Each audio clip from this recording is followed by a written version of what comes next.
Chapter 1. Stoicism. We have everything backwards. The things people want make them unhappy, and the things they struggle to avoid do them no harm. What a pitiable and misfortunate lot we are, who cannot even tell the difference between good and evil. But we share our condition with the whole of humanity, so not only will it not be held against us, but our ignorance will be encouraged at every turn. However, the wise among us, those who understand that nothing is good beyond what is necessary, and that nothing under the control of fortune is to be feared, stand apart. If you choose to follow these wise individuals, stepping away from the crowd to embrace wisdom yourself, you will, as Seneca says, be subject to no restraint and to no want. You shall be free, safe, unhurt. You shall fail in nothing that you attempt. You shall be debarred from nothing. Everything shall turn out according to your wish.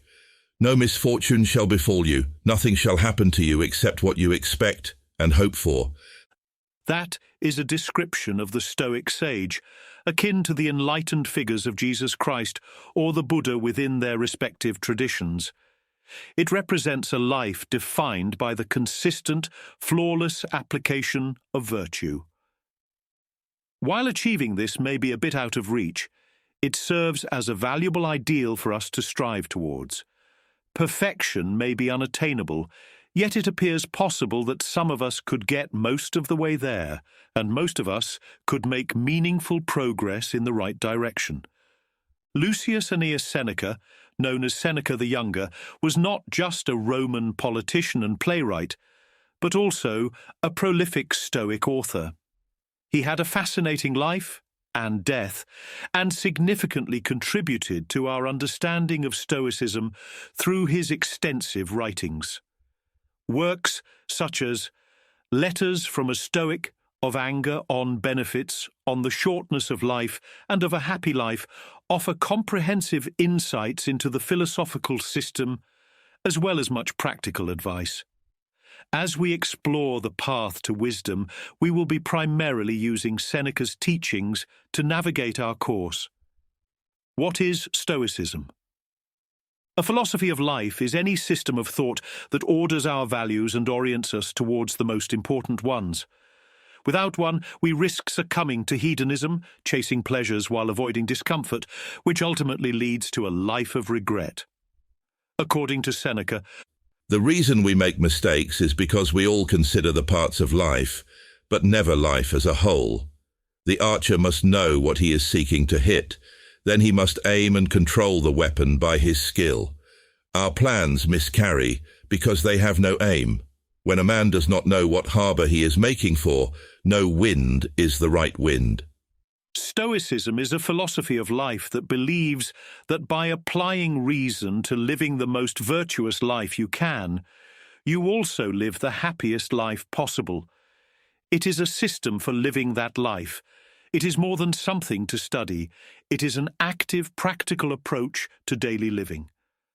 While one can academically explore the tenets of Stoicism, practicing the philosophy requires active, moment-to-moment engagement with your thoughts and the world around you. Being a Stoic is about the committed application of these principles in every aspect of life, continuously striving to live the philosophy rather than just contemplate it. What do Stoics believe? The Stoics were lovers of reason, but still had faith in a couple of things. First, they believed in the Logos, the idea that the universe is a place of order and intelligibility, accessible through human reason. Secondly, they believed that we are social creatures and born for each other, emphasizing our interconnectedness and mutual dependence, a notion that may seem straightforward now, but holds deeper implications as we explore further. Furthermore, while belief in some type of God fits well with Stoicism, it is not required. The spiritual views of the Stoics were similar to more modern ideas like pantheism or Spinoza's God. They believed that the universe is God and all of existence is its body. Everything that happens is according to its perfect reason, and you worship it by following nature and accepting all things with magnanimity. Our reason is sacred, and a part of the divine reason, and our purpose is to perfect that part of us. There is no prescribed afterlife. When we die, the soul leaves the body and either goes somewhere else or reverts to its elements. But either way, we do not go with it. For Marcus Aurelius and Epictetus, this was a very important part of how the philosophy worked. Accepting that whatever happened was part of the plan of this divine reason was crucial for how they confronted and endured the challenges of life. This is often referred to in the modern era as amor fati, or love of fate. It is the idea that our lives and existence in general are good. So if every event is guided by a divine reason, we should not just accept whatever happens to us. We should love it as part of the whole plan of existence. This can be a great source of strength and is a more traditionally religious version of Stoicism. Seneca, on the other hand, while not being heretical, put much less emphasis on this perfect order in explaining how Stoicism works, less on loving fate and more on living well in spite of it. He does discuss it, especially in the later parts of Letters from a Stoic, but his style of Stoicism might be better classified in modern terms as being deist in its perspective. His application of Stoicism, therefore, tends to have more practical application for how we live our lives, relying less on acceptance and more on the overcoming of human nature. What is virtue? When the Stoics applied their reason to figuring out the best way to act, they decided on 4 cardinal virtues: wisdom, justice, temperance, and courage. While not discounting other virtues, it is their unique perspective on these that constitutes the essence of Stoicism. We will cover each in more depth in one of the following chapters, but here are the shortest versions. Wisdom is concerning yourself only with that which is under your control. Justice is treating everyone like family. Temperance is constraining your desires to what you possess. Courage is conquering your fears. Practicing these core virtues leads one towards what Seneca called tranquility of mind, a state of deep-seated peace and mental steadiness. What is tranquility of mind? Tranquility of mind, or peace of mind, is a mental state characterized by the presence of positive emotions without their negative counterparts. It is not about the absence of feelings or disconnection or indifference.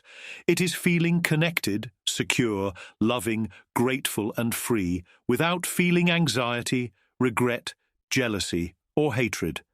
This is the great discovery of Stoicism. The extraordinary idea that by consistently acting in the most virtuous manner that we can, we also live the best lives possible. This realization is more than just a philosophical notion. It is a lived truth that life, steered by virtue and reason, will unfold into a joyous and tranquil experience, no matter what fortune may have in store for us. Stoic mindfulness. While it would be a misnomer to call Stoicism Western Buddhism, it shares more philosophical kinship with it than with the subsequent Judeo-Christian traditions that followed it.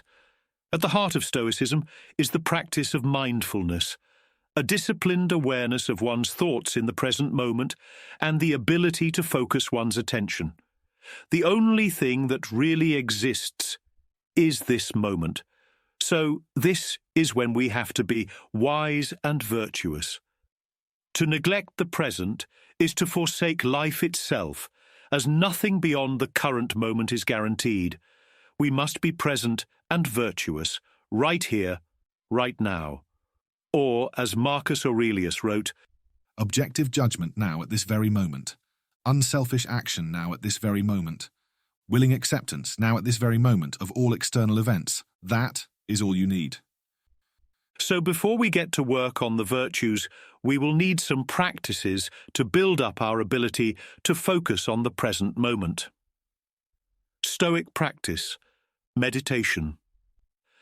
There is not a practice in Stoicism that directly corresponds to what we know as meditation, but had Seneca been introduced to it, he likely would have adopted it wholeheartedly.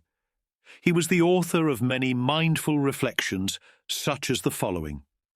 Both are foes to tranquility, both the inability to change and the inability to endure. Most of all, the mind must be withdrawn from external interests into itself. Let it have confidence in itself, rejoice in itself. Let it admire its own things. Let it retire as far as possible from the things of others and devote itself to itself. Let it not feel losses. Let it interpret kindly even adversities. While striving to present an authentic version of Stoicism, meditation is such a powerful, low-effort tool that it merits inclusion. Simple breath meditation, practiced for just 10 minutes a day, can be extraordinarily beneficial. You can use a meditation app or merely sit in silence, concentrating on your breath and gently returning your focus to it when you notice that your attention has wandered. Almost everyone has the wrong idea about what meditation is and how it works. It is not relaxing, but it is also not difficult.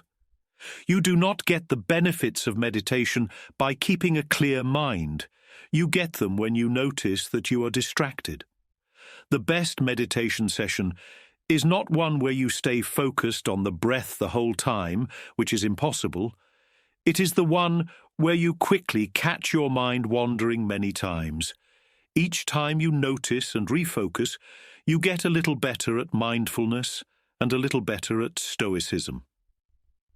Stoic practice, the eyes of the Roman people. This is a practice that comes straight from the text. I'm going to let Seneca explain it, but the main idea is that our moral discipline tends to slacken when we are alone. The antidote: behave as though you are always in the presence of an observer. It is particularly effective if you imagine this individual to be someone you deeply respect, like a wise mentor or a person of great moral fibre, compelling you to aspire to live up to their elevated standards. Here is Seneca explaining it from letters from a Stoic. Do everything as if Epictetus were watching you. There is no real doubt that it is good for one to have appointed a guardian over oneself, and to have someone whom you may look up to, someone whom you may regard as a witness of your thoughts. It is indeed nobler by far to live as you would live under the eyes of some good man, always at your side. But nevertheless, I am content if you only act, in whatever you do, as you would act if anyone at all were looking on, because solitude prompts us to all kinds of evil. Do not, however, deem yourself truly happy until you find that you can live before men's eyes, until your walls protect, but do not hide you. Although we are apt to believe that these walls surround us, not to enable us to live more safely, but that we may sin more secretly. I shall mention a fact by which you may weigh the worth of a man's character. You will scarcely find anyone who can live with his door wide open. It is our conscience, not our pride, that has put doorkeepers at our doors. We live in such a fashion that being suddenly disclosed to view is equivalent to being caught in the act. What profits it, however, to hide ourselves away and to avoid the eyes and ears of men? A good conscience welcomes the crowd, but a bad conscience, even in solitude, is disturbed and troubled. Cherish some man of high character and keep him ever before your eyes, living as if he were watching you and ordering all your actions as if he beheld them. Such, my dear Lucilius, is the counsel of Epicurus. He has quite properly given us a guardian and an attendant. We can get rid of most sins if we have a witness who stands near us when we are likely to go wrong. The soul should have someone whom it can respect, one by whose authority it may make even its inner shrine more hallowed. Happy is the man who can make others better, not merely when he is in their company, but even when he is in their thoughts. And happy also is he who can so revere a man as to calm and regulate himself by calling him to mind. One who can so revere another will soon be himself worthy of reverence. This technique offers a way to eliminate much of your negative behavior, if you can fully commit to it and remember to do it. As you deepen your understanding and practice of mindfulness, you will find it increasingly easy to remember to act as though you are being watched, a habit that will further strengthen your ability to be mindful.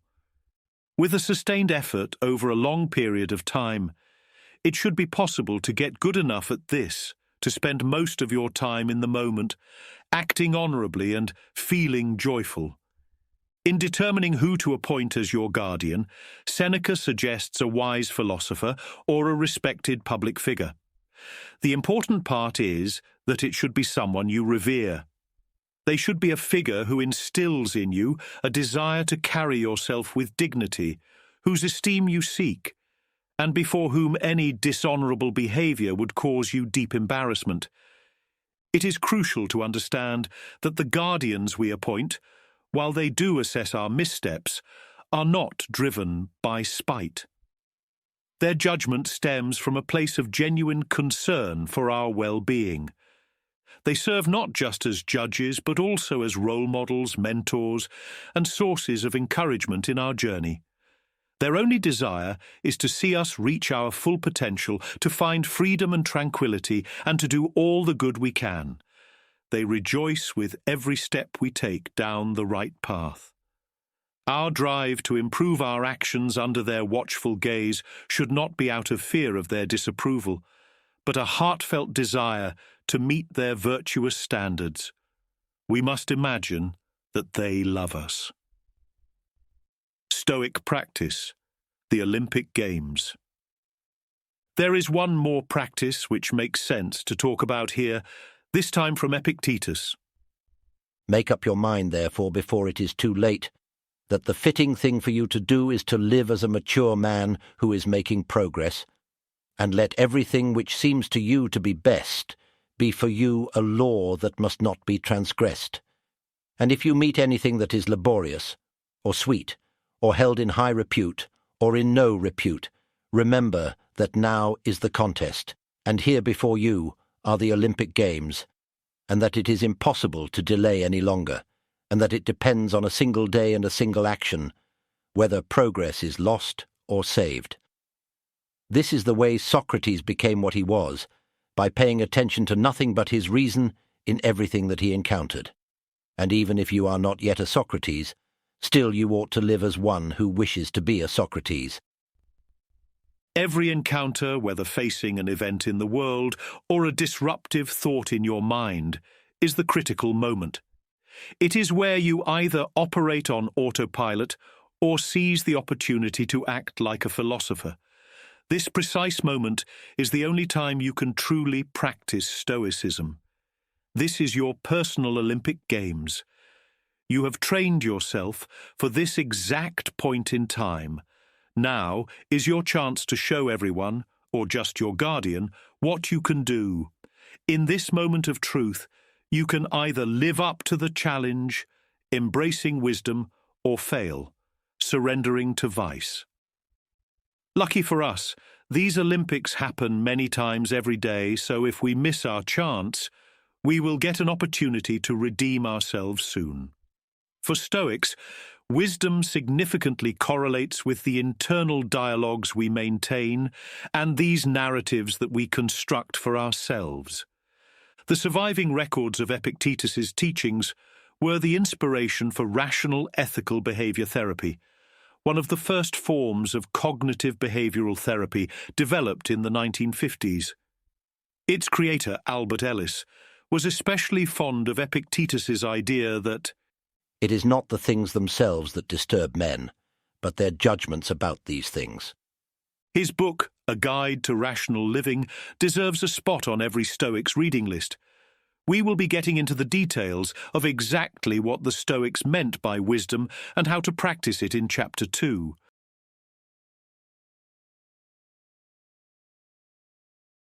Chapter 2. Wisdom. The dichotomy of control. The most important part of wisdom, and the most important idea in Stoicism generally, is the dichotomy of control. This concept distinguishes between things within our complete control and those beyond it. Living wisely, according to the Stoics, requires cultivating indifference towards everything outside our sphere of influence, while focusing our full effort on what we can actually control. Epictetus, a prominent Stoic teacher, identified that our opinions, impulses, desires, and aversions fall under our direct control. In contrast, external circumstances such as unforeseen events, misfortune, health issues, and injuries are aspects towards which we should maintain a Stoic indifference. In A Guide to the Good Life, Professor William Irvine subtly refines the concept, aligning it with our contemporary understanding of the nature of the mind. He introduces what he calls the trichotomy of control.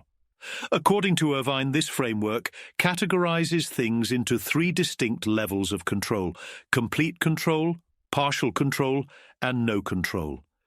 He narrows the scope of complete control to our opinions, which includes our goals and values. Irvine then reassigns the other qualities that Epictetus considered under complete control, impulses, desires, and aversions, to a category of partial control. Everything else falls under the realm of no control. I find it useful to break it down a little more in the following way. Total control, our opinions, goals, and values. These exist entirely within my own mind, and therefore are under my full control. Significant control, actions, desires, and fears. My actions are within my control as long as I am not possessed by overwhelming emotions. Desires and fears, though potent, are subject to my judgment, and are things I can change my opinion about. Moderate control. Impulses. These are spontaneous and challenging to manage, yet with practice and foresight, they can be moderated. Limited control. Likes and dislikes. These ingrained preferences are more baked in, and while they can sometimes be overcome, it is only ever with diligent and sustained effort. Another popular form of this idea is the serenity prayer, often expressed as the following: God, grant me the serenity to accept the things I cannot change, courage to change the things I can, and wisdom to know the difference. To the Stoics, wisdom is literally possessing the ability to know that difference. The rest of the philosophy is the blueprint for how you go about changing what you can and accepting what you cannot. What is good and what is evil? After redefining what we have control over, the Stoics applied the same logic to the nature of good and evil. They argue that only things under our control can be classified as good or evil. Anything beyond our control is neither inherently good nor evil, only a preferred or dispreferred indifferent. For example, imagine having your annual physical and your doctor informs you that you have a serious illness. Certainly this is something even the Stoic sage would be upset about. It is not. Our bodies are external and outside of our control. They merely house the important part of us, and like our real houses, what matters is not how beautiful or lavish they are, but that they provide us shelter against the elements. My body may be ill, but I am not sick unless I poison myself by cursing my fate, wishing that fortune had treated me differently, and failing to see all my true benefits. I prefer to have a healthy body and disprefer pain, but I know that a healthy mind is the only true good. Or let us say you are accused and convicted of a crime you did not commit. The injustice of the situation, the flawed legal system, or the wrongful imprisonment are not the evils here. Certainly, you would prefer fair treatment, but the true evil would be allowing yourself to be consumed by resentment, fixating on the injustice, and harboring thoughts of vengeance. These reactions are within your control, and thus can be deemed evil. While it is natural to desire justice, it is crucial to recognize the limits of your control and not let your inner peace hinge on external circumstances. But what about war? The critic will say. Certainly it is an evil to have one's very country overrun, carried away and despoiled. It is certainly preferable to live in peace, confident in the future and secure in the present. But the Stoic depends on the whims of fortune for nothing, not even this. Virtue stands in opposition to fortune and needs nothing from her. No matter what highs or lows fortune presents at the moment, the wise person knows that it will change again before long, and builds the foundation of their happiness instead upon opposition to fortune. Setting internal goals and being indifferent. Having established what lies within our control and what constitutes good and evil, the next step is to apply this understanding to cultivate wisdom. This involves setting goals that are internal and fostering indifference towards what we cannot control. To safeguard our happiness from the whims of fortune, we must align our desires solely with what is within our control. Let us revisit the earlier examples to illustrate this approach. With a serious illness, if we previously thought good health was essential for happiness, we would suffer. Instead, by preparing for adversity and telling ourselves our minds matter most, we can maintain tranquility despite bodily circumstances. Where the average person might find themselves living with anxiety over these things which are outside of their control, the Stoic will recommit themselves to living in the moment, which is all any of us really have. They will remember that anything that can happen sometime can happen today. So their situation is not so different from the rest of humanity, and commit themselves to bearing it with wisdom and courage.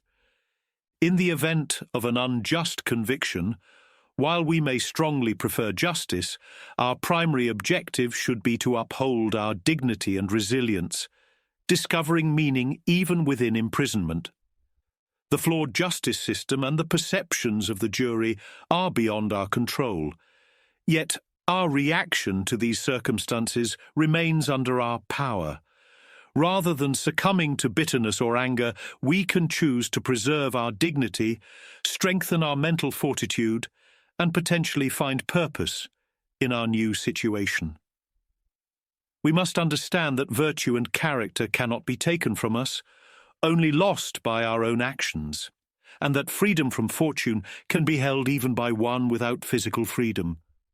When the war comes and all is lost, we must remember that everything given by fortune is only a loan which can be called back at any moment. We should remember that our country, our property, our friends and family, even our very lives are not ours to keep, and set out goals about those things which are really ours, our honour and virtue, our ability to choose the right path and to walk it regardless of the vicissitudes of fortune. In these dire times, our goal should be to never compromise our virtue and pay any price to follow our conscience. How can we be sure that this is the right path when everyone else seems to do the opposite? All we must do is examine the lives of those who worship fortune to see that there is no firm ground there. When fortune provides the object of their desires, they are overjoyed, but that feeling soon changes its name to fear of loss and jealousy of those to whom fortune has given more. When fortune takes back the gifts it has bestowed, these people wail and gnash their teeth, thinking the repayment of what they were given is theft of a terrible sort. No tranquility will be found for these people no matter the status they find themselves in. We must build our foundations upon something more solid. Superstitious worship of virtue. The Stoics despise that worship of fortune and practice, instead what Seneca called the superstitious worship of virtue. Here he is describing the process of becoming a Stoic. Amid this upset condition of morals, something stronger than usual is needed, something which will shake off these chronic ills. In order to root out a deep-seated belief in wrong ideas, conduct must be regulated by doctrines. It is only when we add precepts, consolation and encouragement to these that they can prevail. By themselves, they are ineffective. If we would hold men firmly bound and tear them away from the ills which clutch them fast, they must learn what is evil and what is good. They must know that everything except virtue changes its name and becomes now good and now bad. Just as the soldier's primary bond of union is his oath of allegiance and his love for the flag, and a horror of desertion, and just as, after this stage, other duties can easily be demanded of him, and trusts given to him when once the oath has been administered, so it is with those whom you would bring to the happy life. The first foundations must be laid, and virtue worked into these men. Let them be held by a sort of superstitious worship of virtue. Let them love her.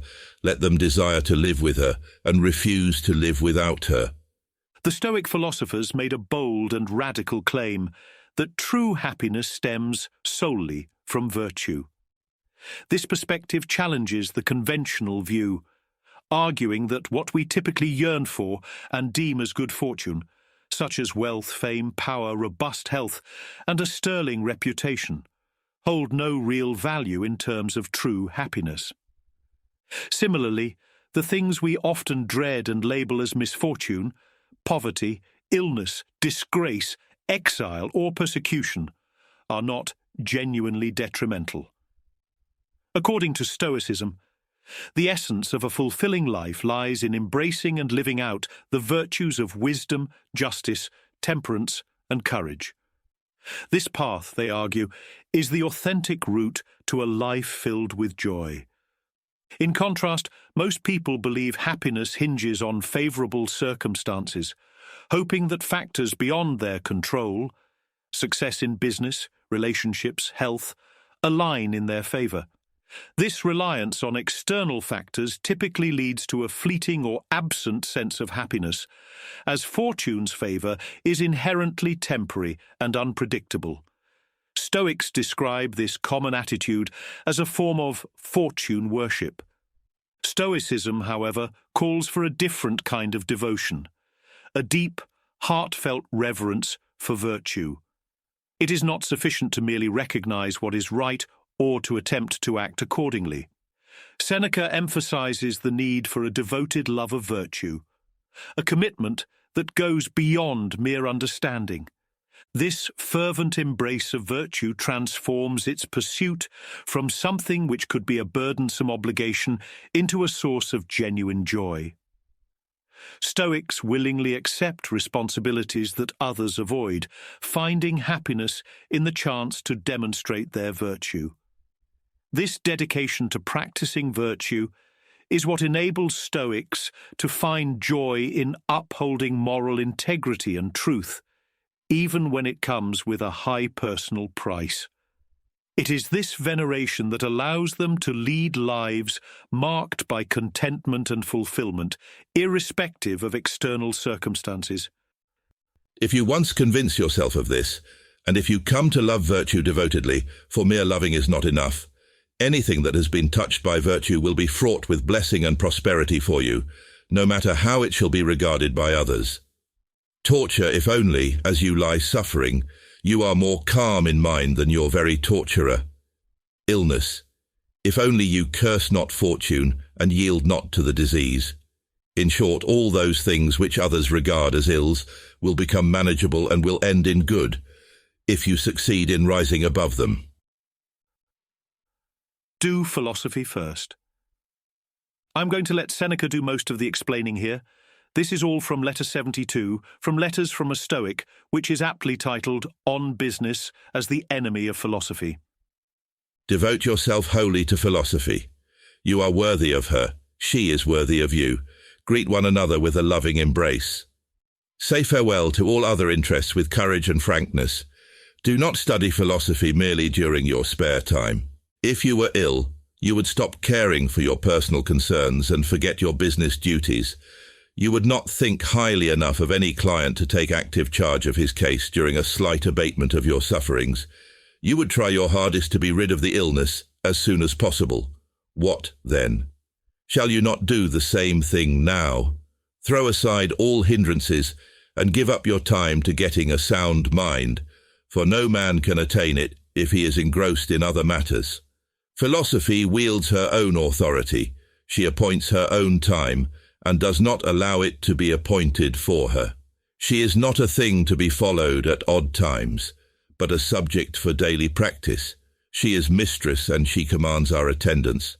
Alexander, when a certain state promised him a part of its territory and half its entire property, replied, "I invaded Asia with the intention not of accepting what you might give, but of allowing you to keep what I might leave." Philosophy likewise keeps saying to all occupations, "I do not intend to accept the time which you have left over, but I shall allow you to keep what I myself shall leave." But the study of philosophy is not to be postponed until you have leisure. Everything else is to be neglected in order that we may attend to philosophy, for no amount of time is long enough for it, even though our lives be prolonged from boyhood to the uttermost bounds of time allotted to man. It makes little difference whether you leave philosophy out altogether or study it intermittently, for it does not stay as it was when you dropped it, but because its continuity has been broken, it goes back to the position in which it was at the beginning. Like things which fly apart when they are stretched taut, we must resist the affairs which occupy our time. They must not be untangled, but rather put out of the way.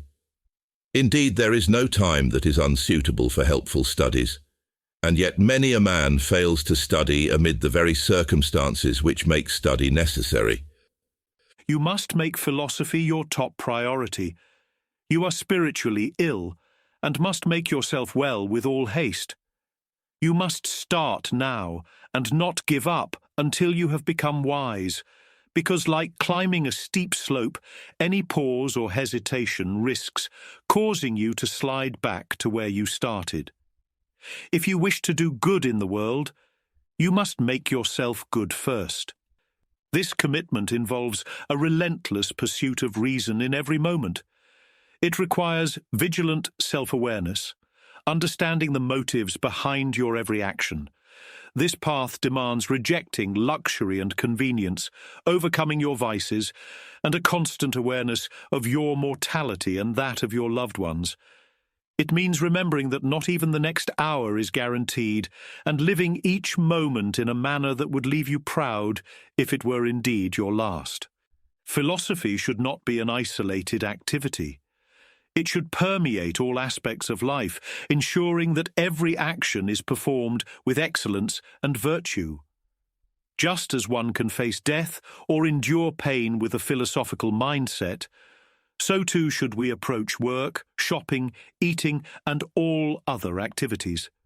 This is the guidance Seneca imparts when he advises us to do philosophy first. Let Stoicism be the lens through which you view and engage with every other part of life.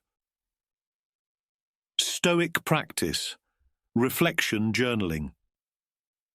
The classic Stoic practice that you will see in every modern guide is reflection journaling, usually accompanied by this quote from Seneca.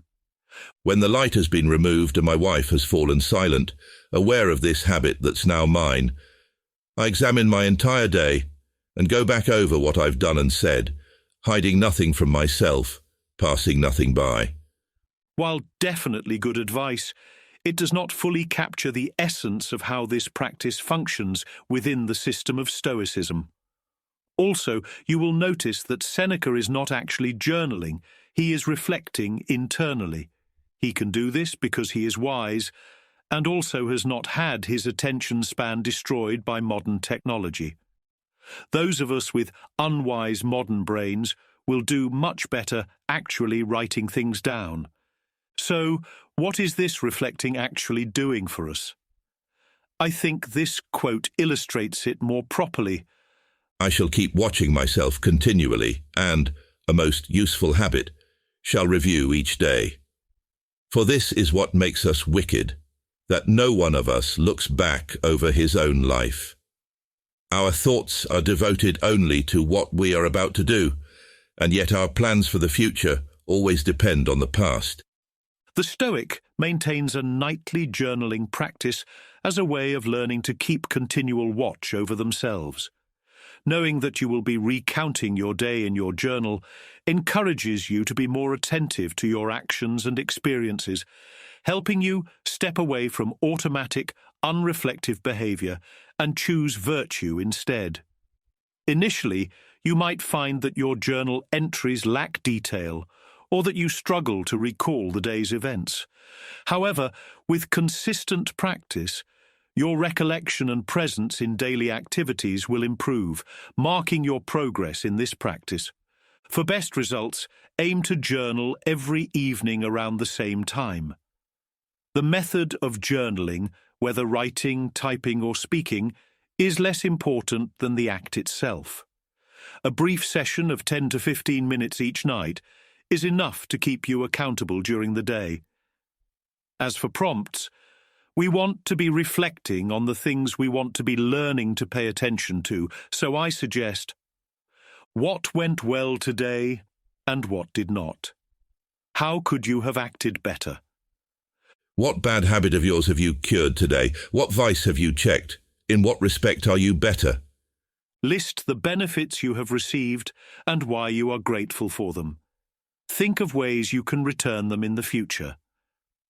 What was the best idea you thought about today? What is your Seneca's someone part for himself? Each day acquire something that will fortify you against poverty, against death, indeed against other misfortunes as well. And after you have run over many thoughts, select one to be thoroughly digested that day. This is my own custom. From the many things which I have read, I claim someone part for myself. Keep track of how you act and make sure you are always making progress. Never forget to be grateful or to repay your benefactors. Each day remove one fault and find one excellent idea to fortify yourself against the whims of fortune. The effects of all of these grow exponentially over time, like compound interest. Think of what you would be like after doing this every day for a month, a year, 5 years, or even the rest of your life. Chapter 3. Justice. The Stoic perspective on justice aligns closely with the conventional view, but it places additional emphasis in certain areas. By applying the dichotomy of control to the concept of justice, Stoicism leads us to some different conclusions about the right way to act. Also, the Stoics believe that humans are inherently social beings, born to coexist and cooperate, infusing their understanding of justice with a deeper recognition of our interconnectedness. This perspective shapes a more community-oriented approach to justice, acknowledging our collective responsibility and mutual dependence. If it isn't right, don't do it. If it isn't true, don't say it. Marcus Aurelius was a Roman emperor and a Stoic. It seems like a strange combination, but he did go down as one of the 5 good emperors, which is a pretty strong endorsement of the philosophy. His personal writings, compiled in meditations, offer profound insights, though they were originally intended only for his own reflection. A notable quote from these writings is, "If it be not fitting, do it not. If it be not true, speak it not." which is often paraphrased online as, "If it isn't right, don't do it. If it isn't true, don't say it." This perfectly captures this core Stoic tenet. Always act justly and speak truthfully, regardless of the consequences. Stoicism teaches that the moral integrity of our actions and words is paramount, and any repercussions for adhering to virtue are preferable to the loss of that integrity. Historically, Stoics have demonstrated their commitment to this principle, often facing exile, torture, or even death. Seneca himself, when condemned to death by Emperor Nero, calmly took his own life rather than compromise his honor in the face of torture. The rationale behind such extreme adherence to virtue is the belief that tranquility of mind, the highest good in Stoicism, is achieved through virtue and lost through its compromise. A clear conscience, essential for inner peace, is only possible through righteous actions and truthful speech. The gravity of the situation and the severity of potential consequences only heighten the importance of maintaining virtue, as a single significant moral lapse can burden one's conscience for a lifetime. It is also worth mentioning that Stoicism offers a clear perspective on collective action dilemmas, which often perplex those without a philosophy of life. This includes challenges like the tragedy of the commons or the subtle negative impact of observing others' minor unethical behaviors. Stoicism argues that the right action is not contingent on others' actions or a cost-benefit analysis, but on one's conscience. While others may debate the impact of their individual actions on the larger picture, a Stoic focuses on acting with virtue and just does what is right. Interconnectivity. There is no such thing as good or bad fortune for the individual. We live in common, and no one can live happily who has regard to himself alone and transforms everything into a question of his own utility. You must live for your neighbor if you would live for yourself. The Stoics believed in the interconnectivity of all of humanity, that we are born to be intermixed with our fellow man and to be of service to one another. Treating anyone like a stranger is to be in improper association with them. Our shared human traits, particularly our capacity for reason, essentially make strangers more akin to distant cousins. Hierocles, a Greek Stoic philosopher from around 200 BCE, is credited with introducing the concept of oikiosis. This idea visualizes our relationships in the world as a series of concentric circles, beginning with the self at the center and expanding outward to include family, community members, countrymen, and ultimately all of humanity. When we apply wisdom to justice, we are compelled to draw these circles closer together, treating family members as extensions of ourselves, friends as family, and strangers as friends. While it may not be expressed outwardly, internally acknowledging everyone as family, brothers, sisters, cousins, uncles, aunts, not only improves the way we treat people, but also transforms our experience of the world. It shifts our perspective from one primarily defined by alienation to one primarily defined by integration. This mental shift is a powerful tool to counteract the underlying anxiety that often accompanies living in a complex society among strangers, which can block the path to a tranquil mind. While saying this, the Stoics were not unaware of the level of wickedness common to their fellow humans and themselves, or the difficulty of the task.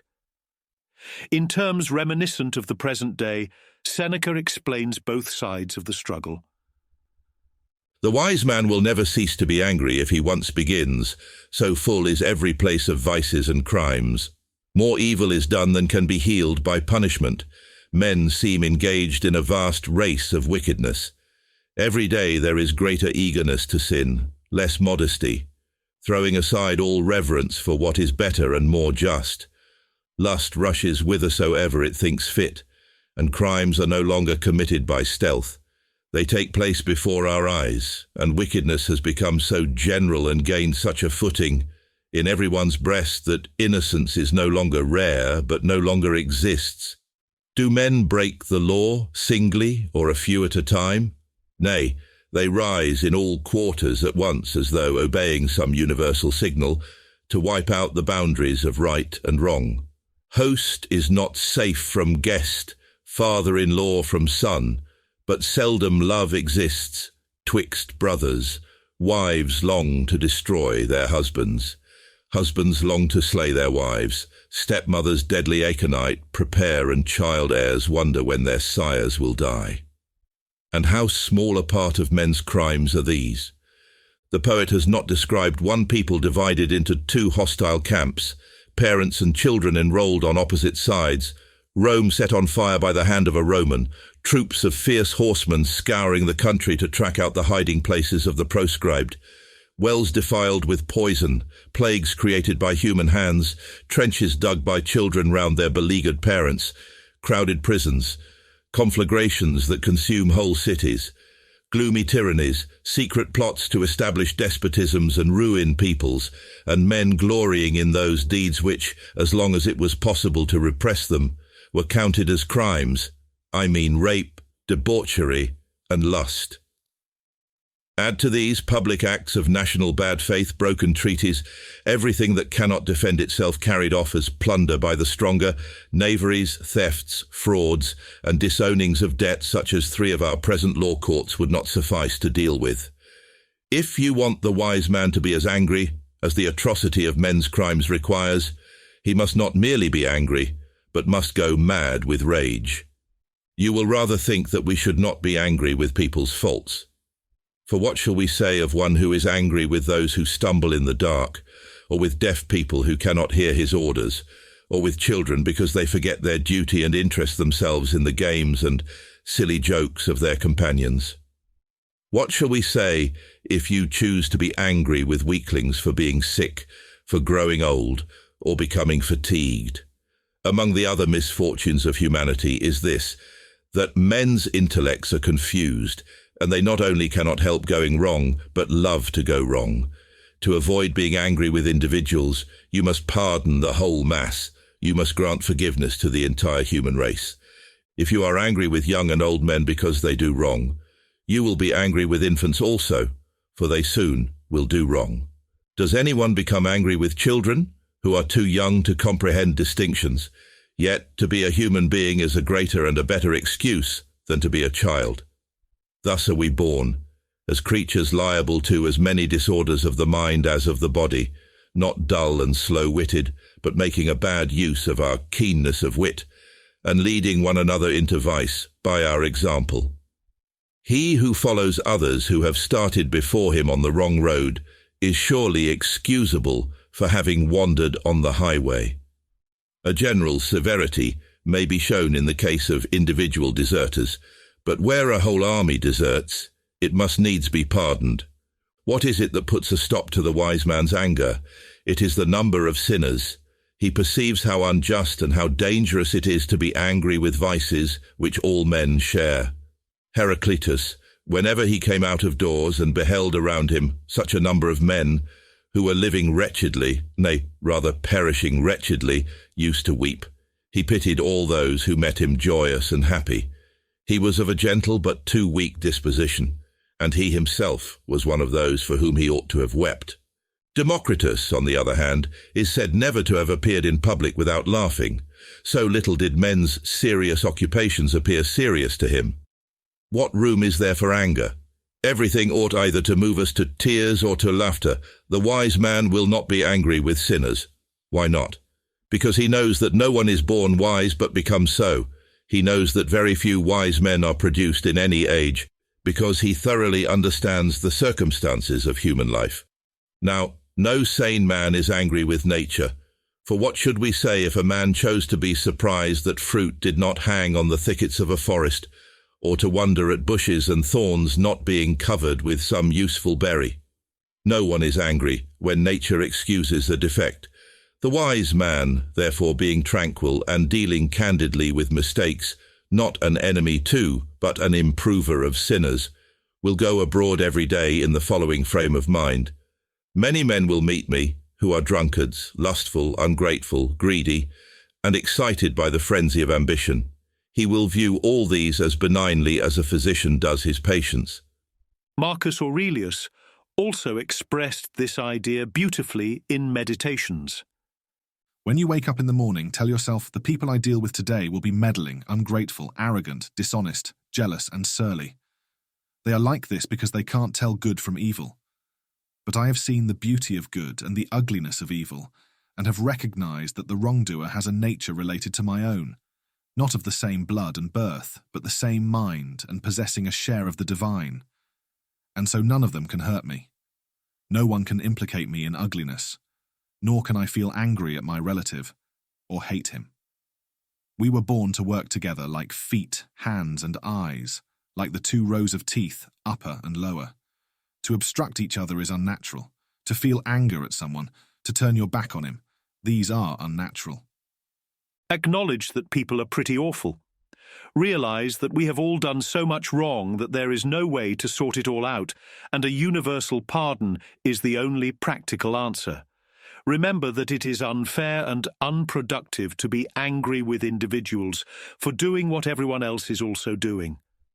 Remember that we are born to work together with others, even those who are difficult and troublesome.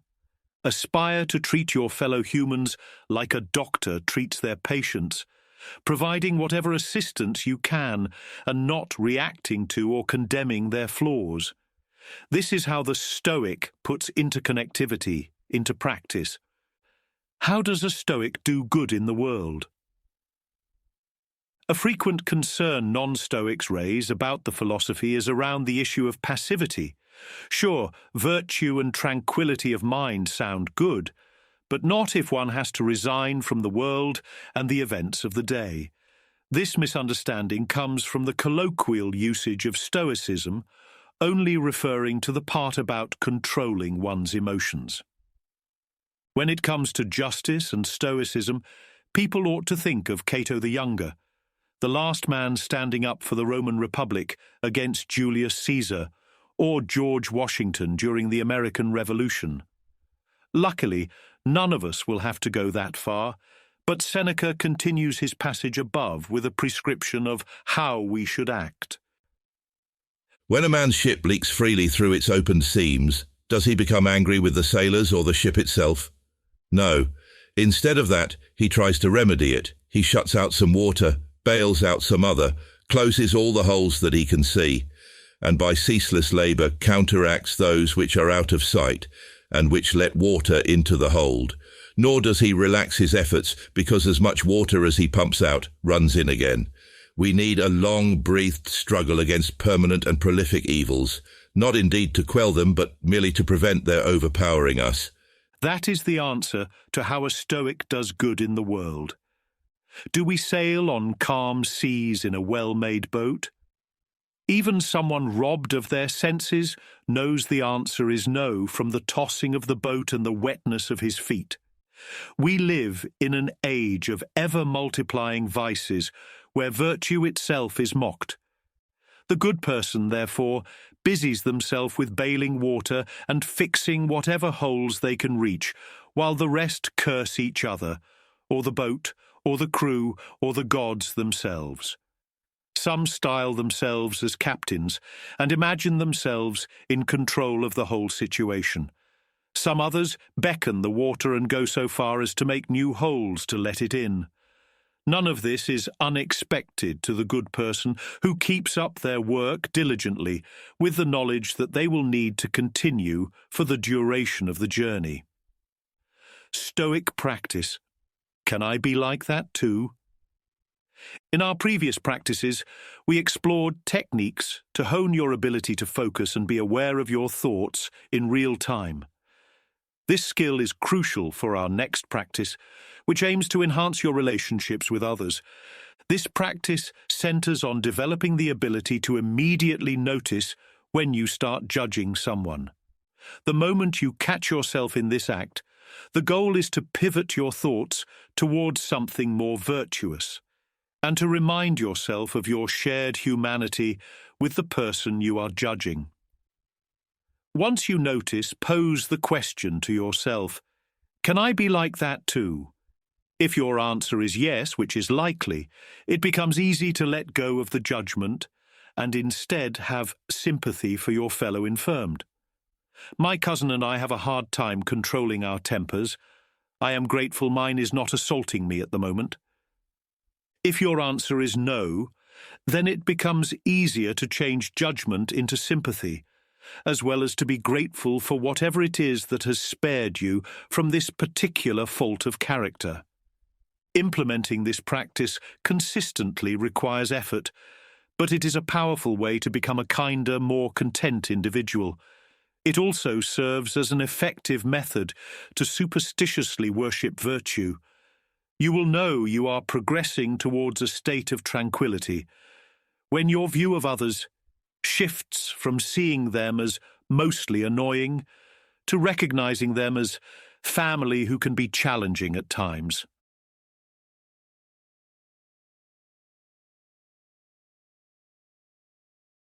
Chapter 4. Temperance.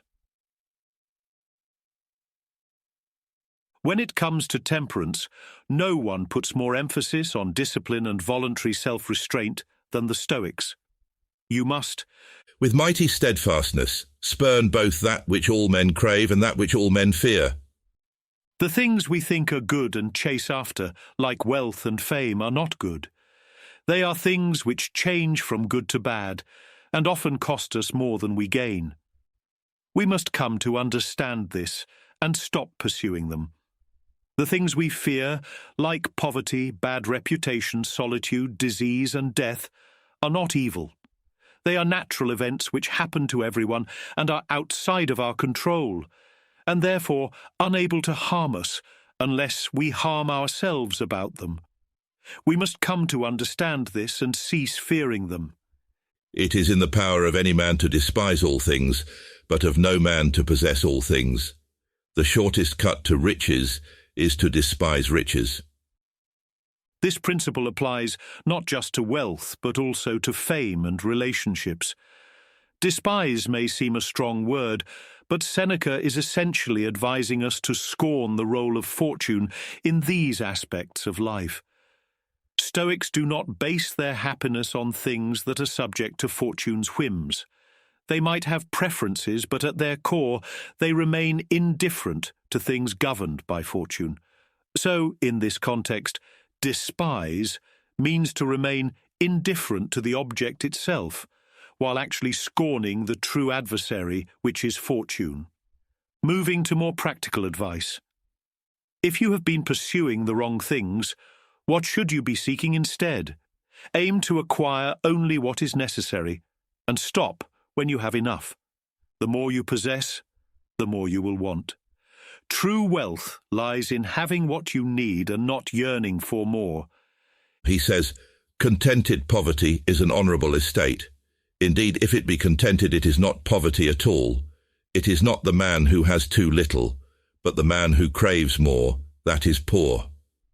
What does it matter how much a man has laid up in his safe or in his warehouse, how large are his flocks and how fat his dividends, if he covets his neighbour's property, and reckons not his past gains, but his hopes of gains to come?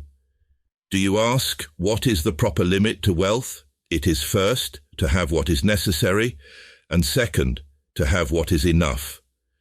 Practice moderation in your daily essentials, such as food, drink, clothing, and housing. These are fundamental needs, but they should be met with a sense of simplicity and sufficiency. Going beyond what is necessary can ignite further desires, leading to a cascade of other vices. Possessing more than what is needed is not a good.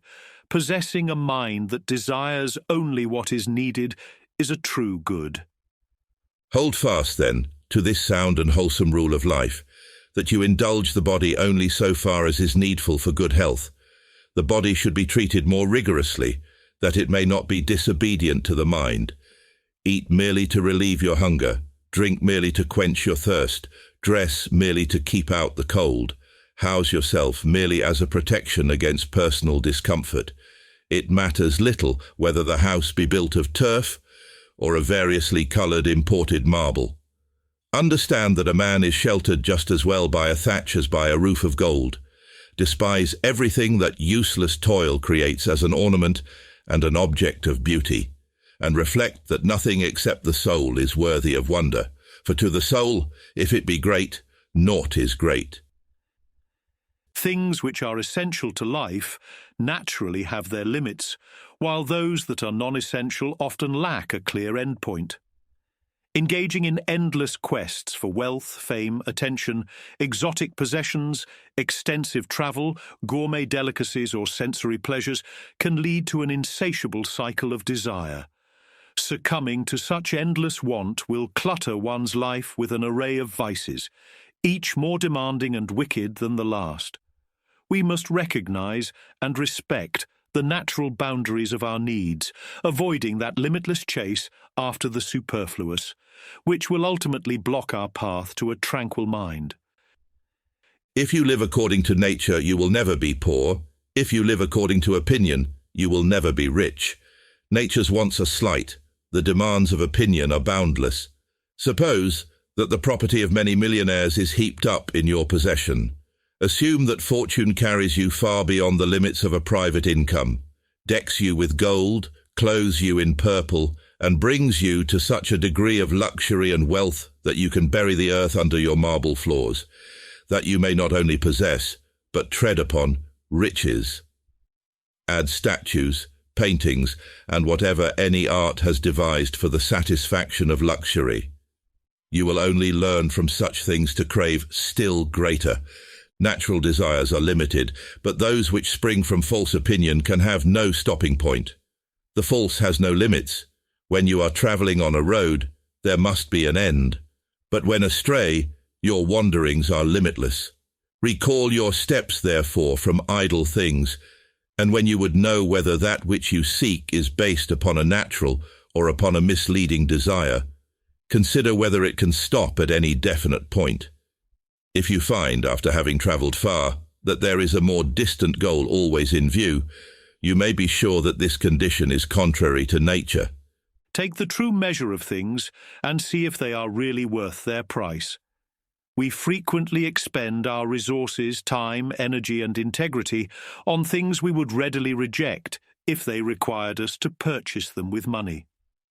Exercise special caution to ensure that none of your pursuits come at the price of your most precious asset, your freedom.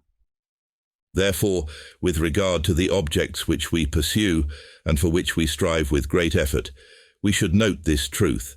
Either there is nothing desirable in them, or the undesirable is preponderant. Some objects are superfluous, others are not worth the price we pay for them, but we do not see this clearly, and we regard things as free gifts when they really cost us very dear. Our stupidity may be clearly proved by the fact that we hold that buying refers only to the objects for which we pay cash, and we regard as free gifts the things for which we spend our very selves. These we should refuse to buy if we were compelled to give in payment for them our houses or some attractive and profitable estate, but we are eager to attain them at the cost of anxiety, of danger, and of lost honor, personal freedom, and time. So true it is that each man regards nothing as cheaper than himself. Let us, therefore, act in all our plans and conduct, just as we are accustomed to act whenever we approach a huckster who has certain wares for sale. Let us see how much we must pay for that which we crave. Very often the things that cost nothing cost us the most heavily. I can show you many objects the quest and acquisition of which have wrested freedom from our hands. We should belong to ourselves, if only these things did not belong to us. Bear in mind that at your core, you are a being with simple needs that can be fulfilled with basic means. It is an absurdity to expect the entire world to work to cater to your desires, offering a plethora of items that not even 100 nations combined could produce. This was once a critique reserved for the affluent in ancient Rome, but has now become a reality for many in the modern world. Now is it not madness, Lucilius, for none of us to reflect that he is mortal, or frail, or again that he is but one individual? Look at our kitchens and the cooks who bustle about over so many fires. Is it, think you, for a single belly that all this bustle and preparation of food takes place? Look at the old brands of wine and storehouses, filled with the vintages of many ages. Is it, think you, a single belly that is to receive the stored wine, sealed with the names of so many consuls and gathered from so many vineyards. Look and mark in how many regions men plough the earth and how many thousands of farmers are tilling and digging. Is it, think you, for a single belly that crops are planted in Sicily and Africa? We should be sensible and our wants more reasonable if each of us were to take stock of himself and to measure his bodily needs also, and understand how little he can consume, and for how short a time. Self-denial. Living in an era of unparalleled comfort and convenience may appear fortunate, but it actually poses a significant challenge to our moral and personal development. In such times, the Stoic practice of deliberately embracing discomfort becomes even more crucial. By choosing discomfort, rejecting convenience, and abstaining from pleasures, we not only steel ourselves against future hardships, but also gain a deeper appreciation for what we have. The ancient Stoics practiced this through various means like underdressing in cold weather, fasting, or sleeping on hard surfaces. Seneca, for instance, was a fan of plunging into freezing aqueducts. While our modern world lacks aqueducts, we can still find ways to practice this philosophy. Consider making a list of things you believe are indispensable and experiment with living without them for a short time. This could range from a day to a week or more, depending on the item. The goal is to prove to yourself that your happiness does not depend on these comforts. This might include foregoing hot showers, air conditioning, coffee, meat, or even your phone. The more tailored the challenge is to your personal comforts, the more effective it will be at dispelling your fears. Left unchecked, our desires will only grow.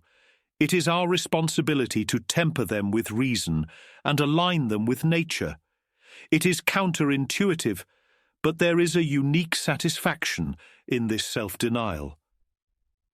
As you deepen your understanding of what truly constitutes good and evil, there is a profound sense of fulfillment in rejecting what you once mistakenly valued as essential. It feels good to live in accordance with your philosophy of life, demonstrating that pleasure, when mastered, can be a powerful ally rather than a dominating force. On the philosopher's mean. In Letter 5 of Letters from a Stoic, on the philosopher's mean, Seneca delves into the concept of moderation and its application in daily life. He explores how we should act among others while progressing on the path to wisdom. This letter offers insights into balancing the pursuit of philosophical ideals with the practicalities of societal interactions. I commend you and rejoice in the fact that you are persistent in your studies and that, putting all else aside, you make it each day your endeavor to become a better man. I do not merely exhort you to keep at it. I actually beg you to do so.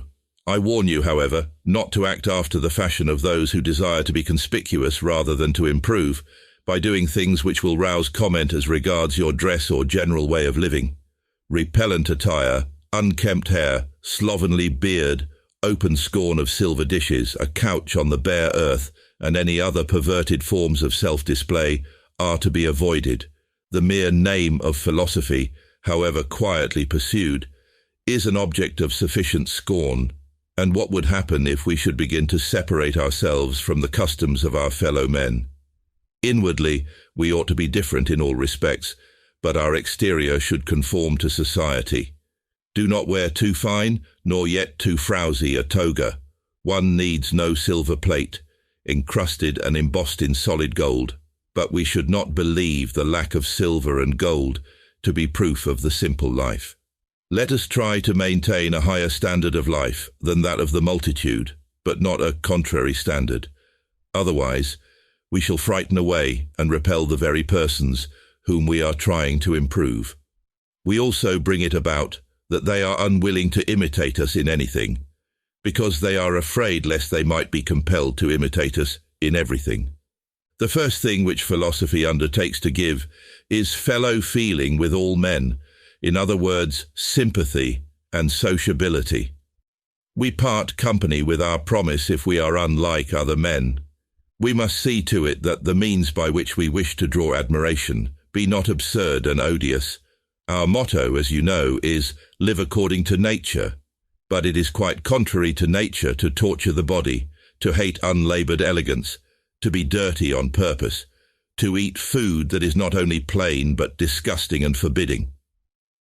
Just as it is a sign of luxury to seek out dainties, so it is madness to avoid that which is customary and can be purchased at no great price. Philosophy calls for plain living, but not for penance, and we may perfectly well be plain and neat at the same time. This is the mean of which I approve. Our life should observe a happy medium between the ways of a sage and the ways of the world at large. All men should admire it, but they should understand it also. We should practice moderation in our behaviour to avoid elevating ourselves or deterring others from the study of philosophy.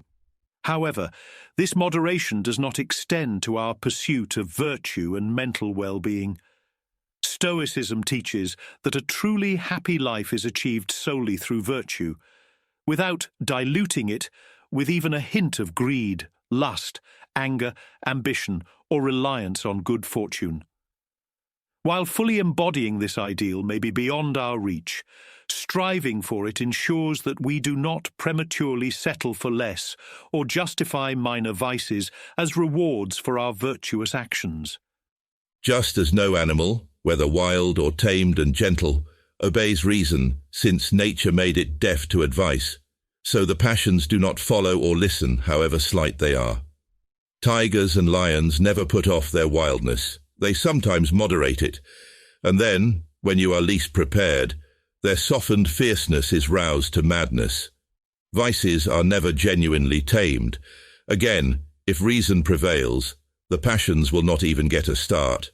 But if they get underway against the will of reason, they will maintain themselves against the will of reason. For it is easier to stop them in the beginning than to control them when they gather force. This halfway ground is accordingly misleading and useless. It is to be regarded just as the declaration that we ought to be moderately insane or moderately ill. Virtue alone possesses moderation. The evils that afflict the mind do not admit of moderation. Stoic practice. Is this the condition that I feared? I am so firmly determined, however, to test the constancy of your mind, that drawing from the teachings of great men, I shall give you also a lesson. Set aside a certain number of days, during which you shall be content with the scantiest and cheapest fare, with coarse and rough dress, saying to yourself the while, "Is this the condition that I feared?" It is precisely in times of immunity from care that the soul should toughen itself beforehand for occasions of greater stress, and it is, while fortune is kind, that it should fortify itself against her violence. In days of peace the soldier performs manoeuvres, throws up earthworks with no enemy in sight, and wearies himself by gratuitous toil in order that he may be equal to unavoidable toil. If you would not have a man flinch when the crisis comes, train him before it comes. Such is the course which those men have followed, who, in their imitation of poverty, have every month come almost to want, that they might never recoil from what they had so often rehearsed. You need not suppose that I mean meals like Timmins or paupers' huts, or any other device which luxurious millionaires use to beguile the tedium of their lives. Let the pallet be a real one, and the coarse cloak. Let the bread be hard and grimy. Endure all this for 3 or 4 days at a time, sometimes for more, so that it may be a test of yourself instead of a mere hobby. Then, I assure you, my dear Lucilius, you will leap for joy when filled with a pennyworth of food, and you will understand that a man's peace of mind does not depend upon fortune, for even when angry, she grants enough for our needs. This is a specific self-denial practice that Seneca prescribes to free us from the fear of poverty.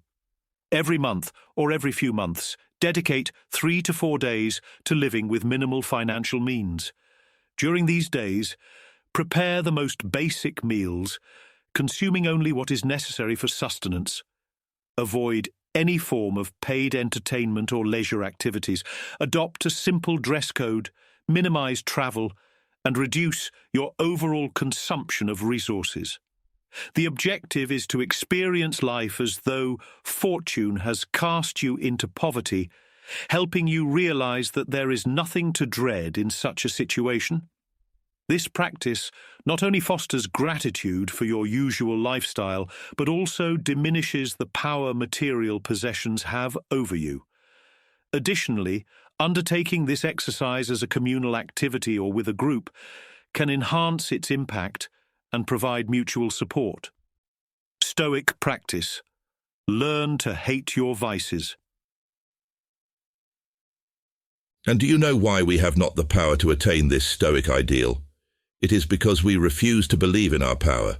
Nay, of a surety, there is something else which plays a part. It is because we are in love with our vices. We uphold them and prefer to make excuses for them rather than shake them off. We mortals have been endowed with sufficient strength by nature. If only we use this strength, if only we concentrate our powers and rouse them all to help us, or at least not to hinder us. The reason is unwillingness, the excuse, inability. Making profound positive changes to our thoughts and actions is difficult, but certainly within our capabilities. The reason we do not immediately abandon our vices and run to virtue is that, despite what we may claim, we love our vices. It is a twisted kind of love, like being in an abusive relationship. We keep them around because we think we deserve the suffering or do not believe we could face the world without them. We must reclaim our freedom and courageously prove to ourselves that we can rise above them. There is nothing, Lucilius, to hinder you from entertaining good hopes about us just because we are even now in the grip of evil, or because we have long been possessed thereby. There is no man to whom a good mind comes before an evil one. It is the evil mind that gets first hold on all of us. Learning virtue means unlearning vice. We should therefore proceed to the task of freeing ourselves from faults with all the more courage because, when once committed to us, the good is an everlasting possession. Virtue is not unlearnt. But although virtues, when admitted, cannot depart and are easy to guard, yet the first steps in the approach to them are toilsome, because it is characteristic of a weak and diseased mind to fear that which is unfamiliar. The mind must therefore be forced to make a beginning. From then on, the medicine is not bitter, for just as soon as it is curing us, it begins to give pleasure. One enjoys other cures only after health is restored, but a draught of philosophy is at the same moment wholesome and pleasant. We need a structured approach to make this beginning and learn to despise our vices. The process looks something like the following, and can be a journaling or a thought exercise. Try to be as detailed as you can in your examination. Select one of your vices to focus on. Explain why you love it. Reflect on what this vice has cost you, both tangibly and intangibly. Consider the harmful actions you engage in to sustain this vice. Think about the opportunities and growth it has prevented. Imagine how much more fulfilling your life could be if you replaced this vice with virtue. For instance, consider an excessive attachment to alcohol. It might offer temporary solace or social confidence, but at the expense of your health and independence. It can become a crutch for facing life's challenges, diminishing your resilience. This habit not only consumes your finances and time, but also potentially leads to deceitful behavior with loved ones. Imagine instead drawing strength from within and the freedom that comes with it. Life, grounded in virtue, would be significantly better. Often, we only superficially acknowledge our vices without fully understanding their roots and impacts. Deep reflection is crucial for behavioral change. This process keeps our vices and their triggers at the forefront of our minds. enhancing our awareness and ability to resist them in the moment. By consistently applying this practice, we can gradually reshape our character towards wisdom. Remember, our attention to specific issues is fleeting, lasting only a few days. Therefore, it is essential to repeatedly focus on the same vices. We tend to forget what we prefer not to think about. Persist in this practice until virtue becomes your natural response and habitual way of life, replacing your current bad habits. Chapter 5. Courage. Stoic courage is the ability to endure fortune with wisdom. It is being able to practice philosophy in the hardest moments. It is understanding that forsaking virtue and tranquility is worse than any external consequence could be, for doing what is right and saying what is true. Ultimately, for most of us, it will mean putting the philosophy to use on our deathbeds and in our very last hour. Seneca answers the question of courage in letter 85 of Letters from a Stoic. I think it speaks well of Stoicism that it worked in a time where the things that kept you up at night were literally slavery and torture. It is the doctrine of you Stoics, then, they reply, that a brave man will expose himself to dangers. By no means, he will merely not fear them, though he will avoid them. It is proper for him to be careful, but not to be fearful. What then? Is he not to fear death, imprisonment, burning, and all the other missiles of fortune? Not at all, for he knows that they are not evils, but only seem to be. He reckons all these things as the bugbears of man's existence. Paint him a picture of slavery, lashes, chains, want, mutilation by disease or by torture, or anything else you may care to mention. He will count all such things as terrors caused by the derangement of the mind. These things are only to be feared by those who are fearful. Bugbears, boogeymen. If we live in fear of the natural pain and suffering of life, we allow ourselves to be frightened like little children of the monsters under our bed. Nothing that will happen to us has not happened already to countless numbers of other people, including many on this very day. Some outcomes may be dispreferred, but they are outside of our control and not worth compromising our tranquility over. In fact, these challenging moments can be seen as valuable opportunities to exhibit virtue. Demonstrating steadfastness and practicing philosophy amidst adversity is a true testament to one's devotion and strength of character.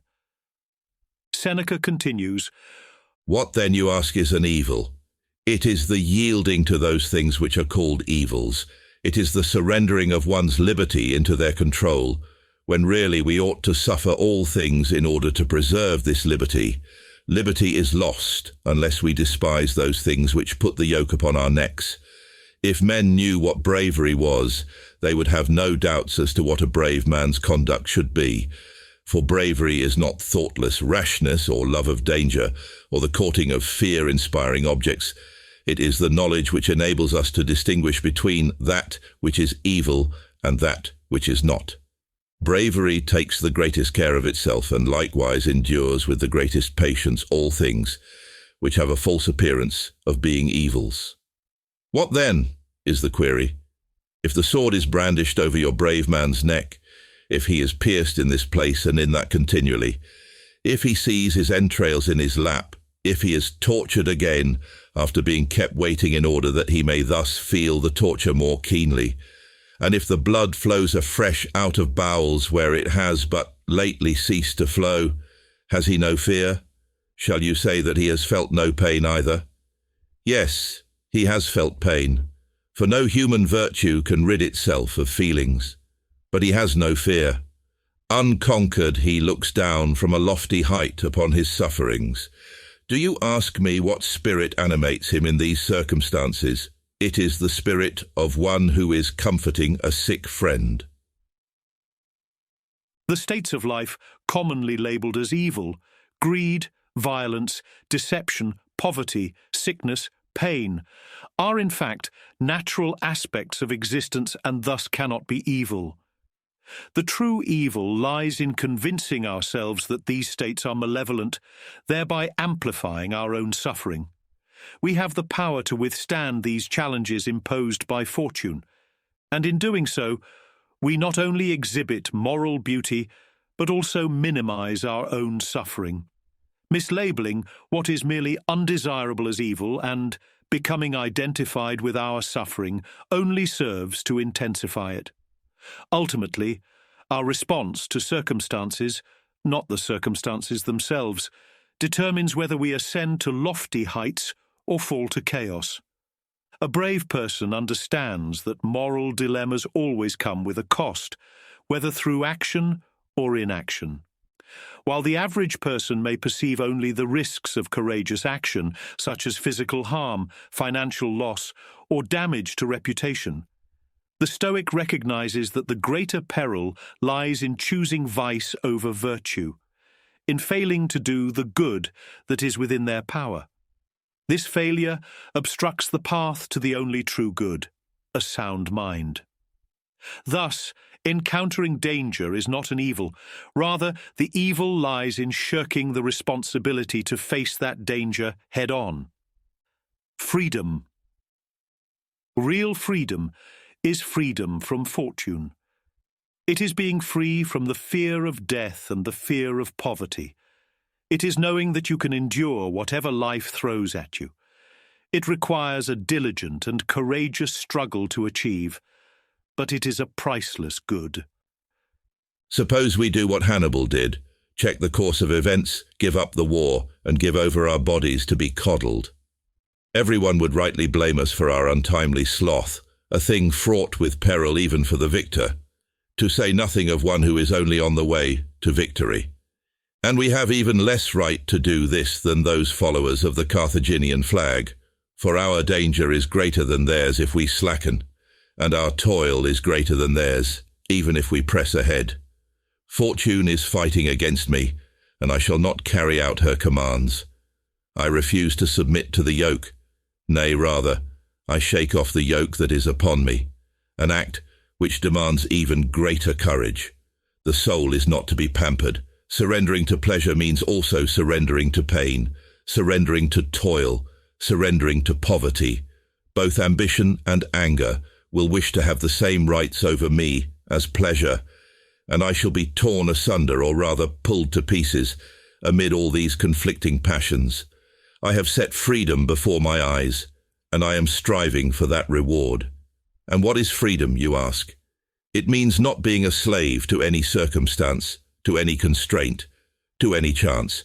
It means compelling fortune to enter the lists on equal terms, and on the day when I know that I have the upper hand, her power will be naught. When I have death in my own control, shall I take orders from her?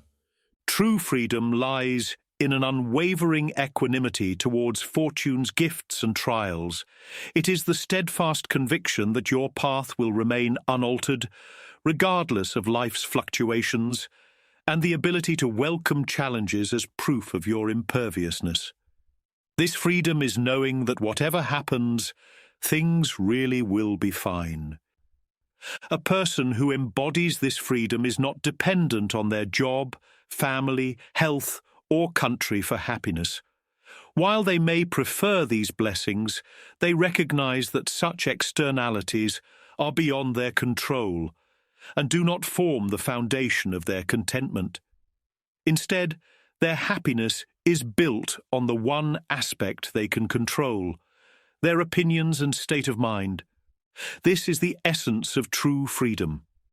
A liberation not from circumstances, but from the power of external factors over one's inner peace. Stoic practice, carrying the lentils. Stoicism's founder, Zeno of Citium, lost his fortune and nearly his life in a shipwreck before washing up in Athens at age 22. Enamored with philosophy, the first of his teachers was Crates of Thebes, a Cynic philosopher and student of Diogenes, who set about teaching the young Zeno the necessity of being immune to public opinion. He assigned Zeno the task of carrying around with him a pot of lentils, considered a sign of poverty at the time. This is the ancient equivalent of broadcasting to everyone you come across that you are surviving off ramen noodles. When Crates saw Zeno hiding his lentils under his cloak, he smashed the pot with his staff, sending the then lentil-soaked Zeno fleeing with embarrassment. It was a waste of food. But Zeno learned the lesson. You cannot be a Stoic and care what people think about you. If you care about people seeing you carry lentils, if you cannot tolerate even insignificant judgment like this from others, how will you stand up for what is right when it is hard and everyone else is going the other way? How will you ever be equal with fortune if you cannot even best public opinion? For this practice, identify your personal lentils, activities that you ought to be able to do but cause you anxiety or embarrassment. These might include public speaking, expressing affection, dancing or singing in public, participating in theatre or trying stand-up comedy. Engage in these activities deliberately, allowing yourself to become desensitized to the fear of judgment. This exercise is designed to fortify your courage in low-stakes situations, preparing you to maintain your principles and integrity when faced with more consequential challenges. Stoic practice. Negative visualization. Thinking carefully about potential misfortunes is a good way to train your courage today, so it is ready at hand when you need it in the future. Today it is you who threaten me with these terrors, but I have always threatened myself with them, and have prepared myself as a man to meet man's destiny. If an evil has been pondered beforehand, the blow is gentle when it comes. To the fool, however, and to him who trusts in fortune, each event as it arrives comes in a new and sudden form, and a large part of evil, to the inexperienced, consists in its novelty. This is proved by the fact that men endure with greater courage when they have once become accustomed to them, the things which they had at first regarded as hardships. Hence, the wise man accustoms himself to coming trouble, lightening by long reflection the evils, which others lighten by long endurance. We sometimes hear the inexperienced say, "I knew that this was in store for me." But the wise man knows that all things are in store for him. Whatever happens, he says, "I knew it." This is likely the most challenging practice, so be prepared to encounter some resistance. Begin with less severe and improbable misfortunes, gradually progressing to more daunting scenarios that are likely to occur. The aim is to contemplate these situations thoughtfully, rather than worry about them. Developing the ability to think about the events without having an immediate emotional reaction is a key part of this practice and will require patience. Our ultimate objective is to achieve a state of complete preparedness, enabling us to mentally navigate through the gravest of life's potential hardships. This includes confronting the possibility of our own premature death, the loss of loved ones, severe illnesses, accidents resulting in disabilities, victimization through violence, financial collapse, wrongful accusations, and imprisonment. Fortune is a true monster, and if we want to stand firm against it, we must prepare for it to assail our every weak point. We should therefore reflect upon all contingencies, and should fortify our minds against the evils which may possibly come. Exile, the torture of disease, wars, shipwreck. We must think on these. Chance may tear you from your country or your country from you, or may banish you to the desert. This very place, where throngs are stifling, may become a desert. Let us place before our eyes in its entirety the nature of man's lot, and if we would not be overwhelmed or even dazed by those unwanted evils, as if they were novel, let us summon to our minds beforehand not as great an evil as oftentimes happens, but the very greatest evil that possibly can happen. We must reflect upon fortune fully and completely. While most of us will not be able to go that far in our preparation, it is crucial that this practice not be skipped altogether, even by those who find it especially challenging. At a minimum, a person trying to make progress towards a healthy mind will need to apply negative visualization to the range of disasters they are likely to encounter in their lives, as well as any secret personal boogeymen that strike fear into their hearts. The path to a tranquil mind is blocked, while these things still hold power over us. Negative visualization can be a journaling or contemplation practice, but because of the mind's natural reluctance to think about these topics, writing is likely to be more effective. The process can be structured as follows, with a recommended duration of 10 to 15 minutes, focusing on being as detailed as you can. Identify your fears. Begin by identifying the specific fears or scenarios that trigger your anxiety or distress. What are these fears, and why do they hold such power over you? Visualize the scenario.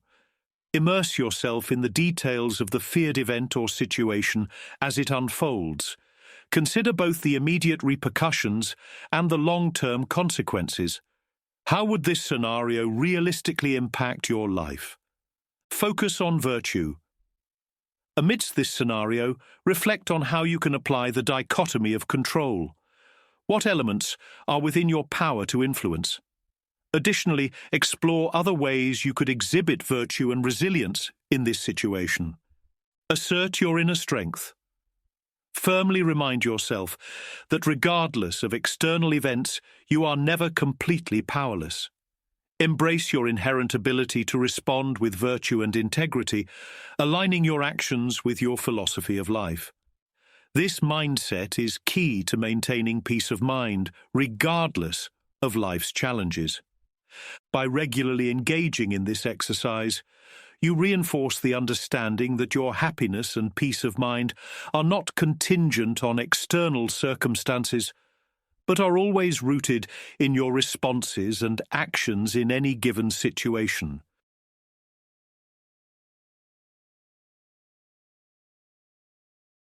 Chapter 6. The Right Way to Give.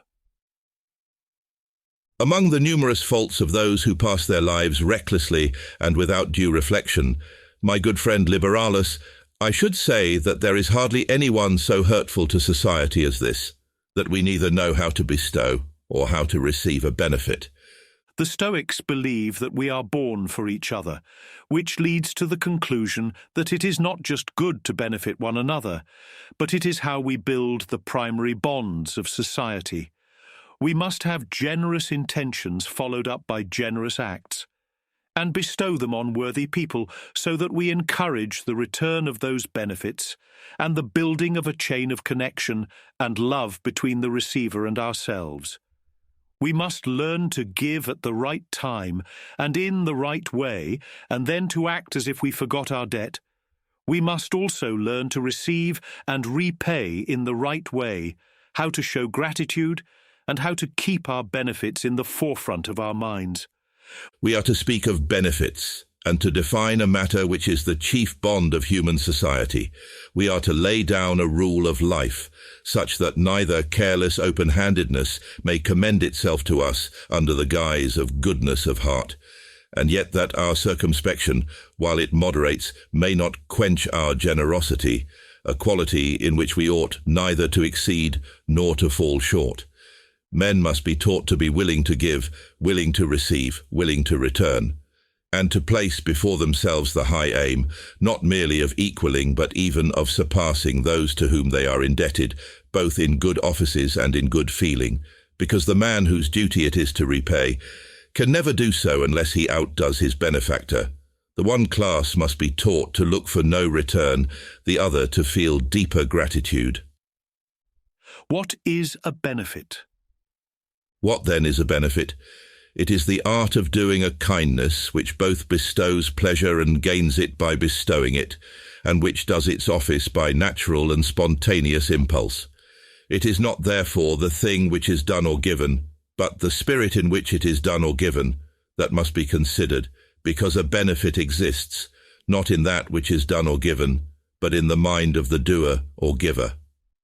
How great the distinction between them is, you may perceive from this, that while a benefit is necessarily good, yet that which is done or given is neither good nor bad. A benefit is the wholesome intention to be helpful, not the help itself. This genuine desire, rooted in goodwill, is the essence of a benefit. While the outcomes of our actions are external and subject to the whims of fortune, capable of shifting from good to bad, the core value of the benefit, the heartfelt intention behind it, remains unaltered and impervious to such changes. One man says that he owes the money which he has received, another that he owes a consulship, a priesthood, a province, and so on. These, however, are but the outward signs of kindnesses, not the kindnesses themselves. A benefit is not to be felt and handled. It is a thing which exists only in the mind. There is a great difference between the subject matter of a benefit and the benefit itself. Wherefore neither gold nor silver nor any of those things which are most highly esteemed are benefits, but the benefit lies in the goodwill of him who gives them. The ignorant take notice only of that which comes before their eyes, and which can be owned and passed from hand to hand, while they disregard that which gives these things their value. The things which we hold in our hands, which we see with our eyes, and which our avarice hugs, are transitory. They may be taken from us by ill luck or by violence. But a kindness lasts even after the loss of that by means of which it was bestowed. For it is a good deed which no violence can undo. For instance, suppose that I ransomed a friend from pirates, but another pirate has caught him and thrown him into prison. The pirate has not robbed him of my benefit, but has only robbed him of the enjoyment of it. Why we give benefits? We bestow benefits on others because it is our duty and to maintain a clear conscience, ensuring that we have left no good we could do undone. Our motivation must be purely altruistic. If we seek to profit ourselves, it is not a benefit. Understanding this concept is important because a significant part of a wise person's tranquility comes from the time they spend each day thinking about benefits, bestowing them and being grateful for them. It is so far from being right to bestow a benefit for one's own advantage that often, as I have explained, it is one's duty to bestow it when it involves one's own loss and risk. For instance, if I assist a man when beset by robbers so that he gets away from them safely, or help some victim of power, and bring upon myself the party spite of a body of influential men, very probably incurring myself the same disgrace from which I saved him, although I might have taken the other side and looked on with safety at struggles with which I have nothing to do. If I were to give bail for one who has been condemned, and when my friend's goods were advertised for sale, I were to give a bond to the effect that I would make restitution to the creditors, if, in order to save a proscribed person, I myself run the risk of being proscribed. No one, when about to buy a villa at Tusculum or Tibur for a summer retreat because of the health of the locality, considers how many years' purchase he gives for it. This must be looked to by the man who makes a profit by it. The same is true with benefits. When you ask what return I get for them, I answer, the consciousness of a good action. What return does one get for benefits? Pray tell me what return one gets for righteousness, innocence, magnanimity, chastity, temperance. We Stoics, on the other hand, take pleasure in bestowing benefits even though they cost us labour, provided that they lighten the labours of others, though they lead us into danger, provided that they save others, though they straiten our means, if they alleviate the poverty and distresses of others. What difference does it make to me whether I receive benefits or not? Even if I receive them, it is still my duty to bestow them. A benefit has in view the advantage of him upon whom we bestow it, not our own. Otherwise, we merely bestow it upon ourselves. Gratitude is a virtue, ingratitude is a vice. We are soft, weak creatures. We may be clever, but on our own we are not a match for most animals, nature, and each other. It is only through union with each other that we are able to provide security and prosperity, and nothing builds union like gratitude or breaks it down more than ingratitude. A proof that gratitude is desirable for itself lies in the fact that ingratitude is to be avoided for itself, because no vice more powerfully rends asunder and destroys the union of the human race. To what do we trust for safety, if not in mutual good offices one to another? It is by the interchange of benefits alone that we gain some measure of protection for our lives, and of safety against sudden disasters. Taken singly, what should we be? A prey and quarry for wild beasts, a luscious and easy banquet. For while all other animals have sufficient strength to protect themselves, and those which are born to a wandering solitary life are armed, man is covered by a soft skin, has no powerful teeth or claws with which to terrify other creatures, but weak and naked by himself, is made strong by union. Ingratitude is the seed of much of the other wickedness people get themselves wrapped up in. We should be on high alert against it, because if we can keep it from taking root, we can save ourselves the greater struggle of uprooting some full-grown tree later on. It is also unreasonable, because what you lose when someone does not return your benefit is the lesser part of it. The greater part is the virtuous action you took to help them. That should be more than enough for you, and if you happen to get the material of the benefit back, it is a bonus. There is nothing to be ungrateful about. There always will be homicides, tyrants, thieves, adulterers, ravishers, sacrilegious, traitors. Worse than all these is the ungrateful man, except we consider that all these crimes flow from ingratitude, without which hardly any great wickedness has ever grown to full stature. Be sure that you guard against this as the greatest of crimes in yourself, but pardon it as the least of crimes in another. For all the injury which you suffer is this: you have lost the subject matter of a benefit, not the benefit itself, for you possess unimpaired the best part of it, in that you have given it. Seneca's last counsel about ingratitude is that the worst type of ungrateful person is the one who forgets what he has received. With other causes, gratitude might be roused by shame or circumstance, but someone who forgets their benefits has lost them, along with the chance to return them. A Stoic never forgets the benefits they have received. There are many classes of the ungrateful, as there are of thieves or of homicides, who all have the same fault, though there is a great variety in its various forms. The man is ungrateful who denies that he has received a benefit, who pretends that he has not received it, who does not return it. The most ungrateful man of all is he who forgets it. The others, though they do not repay it, yet feel their debt and possess some traces of worth, though obstructed by their bad conscience. They may by some means and at some time be brought to show their gratitude, if, for instance, they be pricked by shame, if they conceive some noble ambition, such as occasionally rises even in the breasts of the wicked, if some easy opportunity of doing so offers. But the man from whom all recollection of the benefit has passed away can never become grateful. The right way to give. Bestowing benefits seems simple, but is rarely done properly, often dragging ourselves and the people we want to help through unnecessary hardship.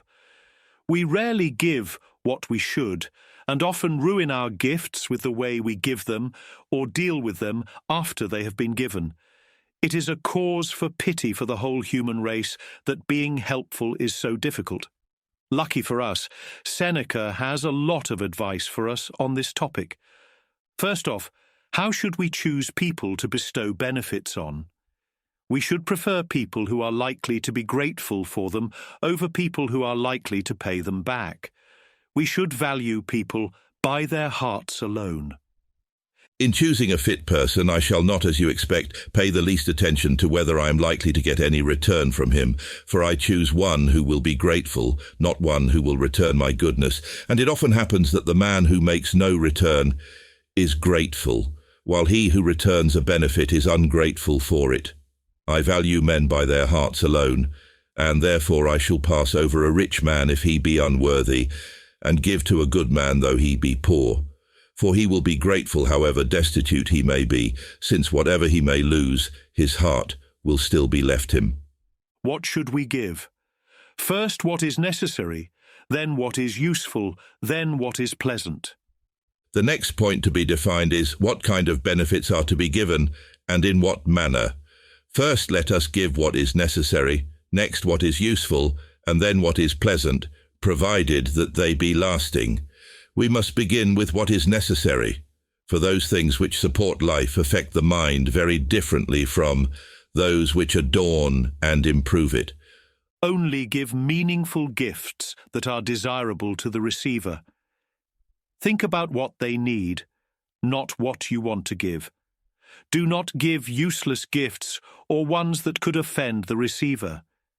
In giving these, we must be careful to make them acceptable, by giving them at the appropriate time, or by giving things which are not common, but such as few people possess, or at any rate, few possess in our times, or again, by giving things in such a manner that, though not naturally valuable, they become so by the time and place at which they are given. We must reflect what present will produce the most pleasure, what will most frequently come under the notice of the possessor of it, so that whenever he is with it, he may be with us also. And in all cases we must be careful not to send useless presents, such as hunting weapons to a woman or old man, or books to a rustic, or nets to catch wild animals to a quiet literary man. On the other hand, we ought to be careful, while we wish to send what will please, that we do not send what will insultingly remind our friends of their failings, as for example if we send wine to a hard drinker or drugs to an invalid, for a present which contains an allusion to the shortcomings of the receiver becomes an outrage. We should anticipate our friends' needs and offer them without being asked. It is a great kindness to spare our friends the embarrassment of asking for help, which we would happily grant if they did. The best thing of all is to anticipate a person's wishes, the next to follow them. The former is the better course, to be beforehand with our friends by giving them what they want before they ask us for it. For the value of a gift is much enhanced by sparing an honest man. The misery of asking for it with confusion and blushes. When our friends ask for help, we should agree immediately. So while we failed to anticipate their needs, we show that we at least had the intention.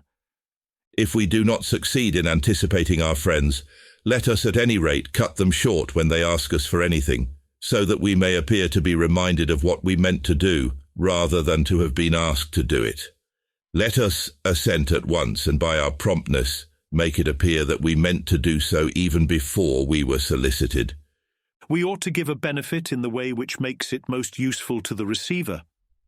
If it grows by being widely known, we should give it publicly. If the help we are giving could bring shame if known, then we should offer it privately and never speak of it after. Accordingly, all writers on ethical philosophy tell us that some benefits ought to be given in secret, others in public. Those things which it is glorious to receive, such as military decorations or public offices and whatever else, gains in value the more widely it is known, should be conferred in public. On the other hand, when they do not promote a man or add to his social standing, but help him when in weakness, in want, or in disgrace, they should be given silently and so as to be known only to those who profit by them. We should give anonymously, if that leads to greater benefit to the receiver. Sometimes, even the person who is assisted must be deceived, in order that he may receive our bounty without knowing the source from whence it flows. Give generously, and then try to forget what you have given. This saves you from spoiling your gifts by acting like a creditor and prepares you properly to feel the joy of a returned benefit. The best man is he who gives readily, never asks for any return, and is delighted when the return is made because, having really and truly forgotten what he gave, he receives it as though it were a present. We should not bring up past benefits with their receivers.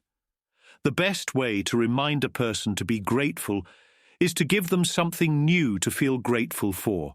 Only the receiver of a benefit should talk about it. We ought not to speak of the benefits which we have conferred. To remind men of them is to ask them to return them. We should not obtrude them or recall the memory of them. You should only remind a man of what you have given him by giving him something else.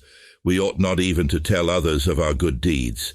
He who confers a benefit should be silent. It should be told by the receiver. If we wish to see our benefits returned, then what we really wish for is the thriving of the person we are bestowing them on. We must nurture them and bestow more benefits so that they grow to their full potential and become the type of person who returns benefits to us, thereby providing joy and security to us both. We must love them.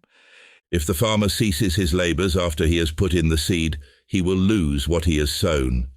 It is only by great pains that seeds are brought to yield a crop.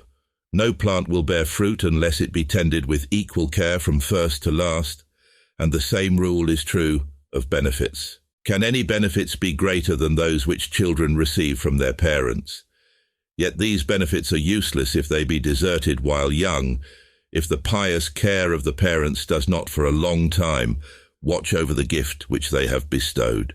So it is with other benefits. Unless you help them, you will lose them. To give is not enough.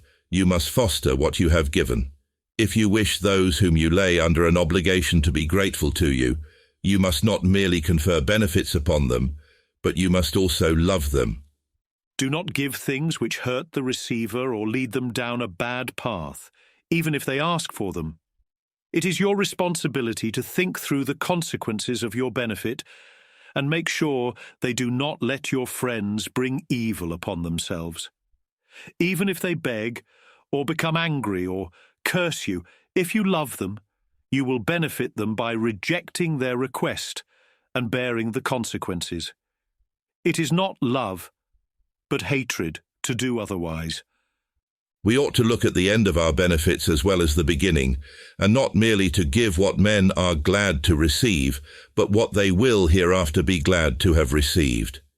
There are many who say, I know that this will do him no good, but what am I to do? He begs for it. I cannot withstand his entreaties. Let him see to it. He will blame himself, not me. Not so, you he will blame, and deservedly. When he comes to his right mind, when the frenzy which now excites him has left him, how can he help hating the man who has assisted him to harm and to endanger himself? It is a cruel kindness to allow oneself to be won over into granting that which injures those who beg for it. Just as it is the noblest of acts to save men from harm against their will, so it is but hatred under the mask of civility to grant what is harmful to those who ask for it. Let us confer benefits of such a kind, that the more they are made use of, the better they please, and which never can turn into injuries. I never will give money to a man if I know that he will pay it to an adulteress, nor will I be found in connection with any wicked act or plan. If possible, I will restrain men from crime. If not, at least I will never assist them in it. Whether my friend be driven into doing wrong by anger, or seduced from the path of safety by the heat of ambition, he shall never gain the means of doing mischief except from himself, nor will I enable him one day to say, he ruined me out of love for me. In this chapter, we have explored Seneca's insights on the nature and practice of giving benefits. Seneca teaches us that the true value of a benefit lies not in the material gift itself, but in the spirit with which it is given. This critical distinction shifts our focus from the external, tangible aspects of giving to the intangible qualities of goodwill and benevolence. Seneca emphasizes that the significance of a benefit is greatly influenced by how it is given, considering the timing, the manner of giving, and the specific needs of the recipient. We are encouraged to be proactive in understanding and anticipating the needs of others, to give selflessly without the expectation of a return, and to choose recipients based on their character rather than their capacity to repay. This approach promotes a culture of generosity and gratitude, strengthening the social bonds that are essential for a cohesive society. Seneca's teachings urge us to view the act of giving as an art that requires thoughtfulness, empathy, and a nuanced understanding of human relationships. By embracing this art, we not only enhance the lives of others, but also cultivate our own moral growth and inner tranquility.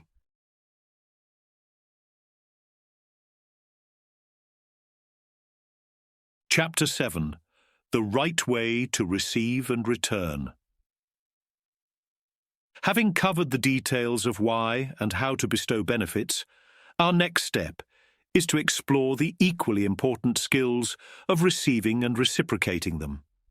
This part is crucial as it completes the cycle of generosity and builds the bonds of union that provide us with security and peace of mind. Gratitude repays goodness. The right way to accept a benefit from a good person is with gratitude, which repays their goodness towards us. If we also received a material benefit, it is appropriate to return that if we can. But the greater part of our debt is paid by keeping the benefit in our mind along with our intention to repay. As Seneca explains, that benefit which consists of the action is repaid when we receive it graciously. That other, which consists of something material, we have not then repaid, but we hope to do so. The debt of goodwill has been discharged by a return of goodwill. The material debt demands a material return. Thus, although we may declare that he who has received a benefit with goodwill has returned the favour, yet we counsel him to return to the giver something of the same kind as that which he has received. Some part of what we have said departs from the conventional line of thought and then rejoins it by another path. We declare that a wise man cannot receive an injury, yet if a man hits him with his fist, that man will be found guilty of doing him an injury.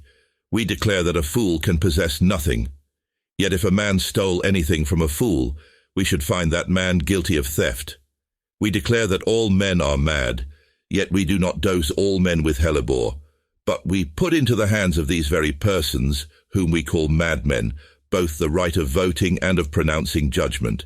Similarly, we say that a man who has received a benefit with goodwill has returned the favour, yet we leave him in debt nevertheless, bound to repay it, even though he has repaid it. This is not to disown benefits, but is an encouragement to us neither to fear to receive benefits, nor to faint under the too great burden of them.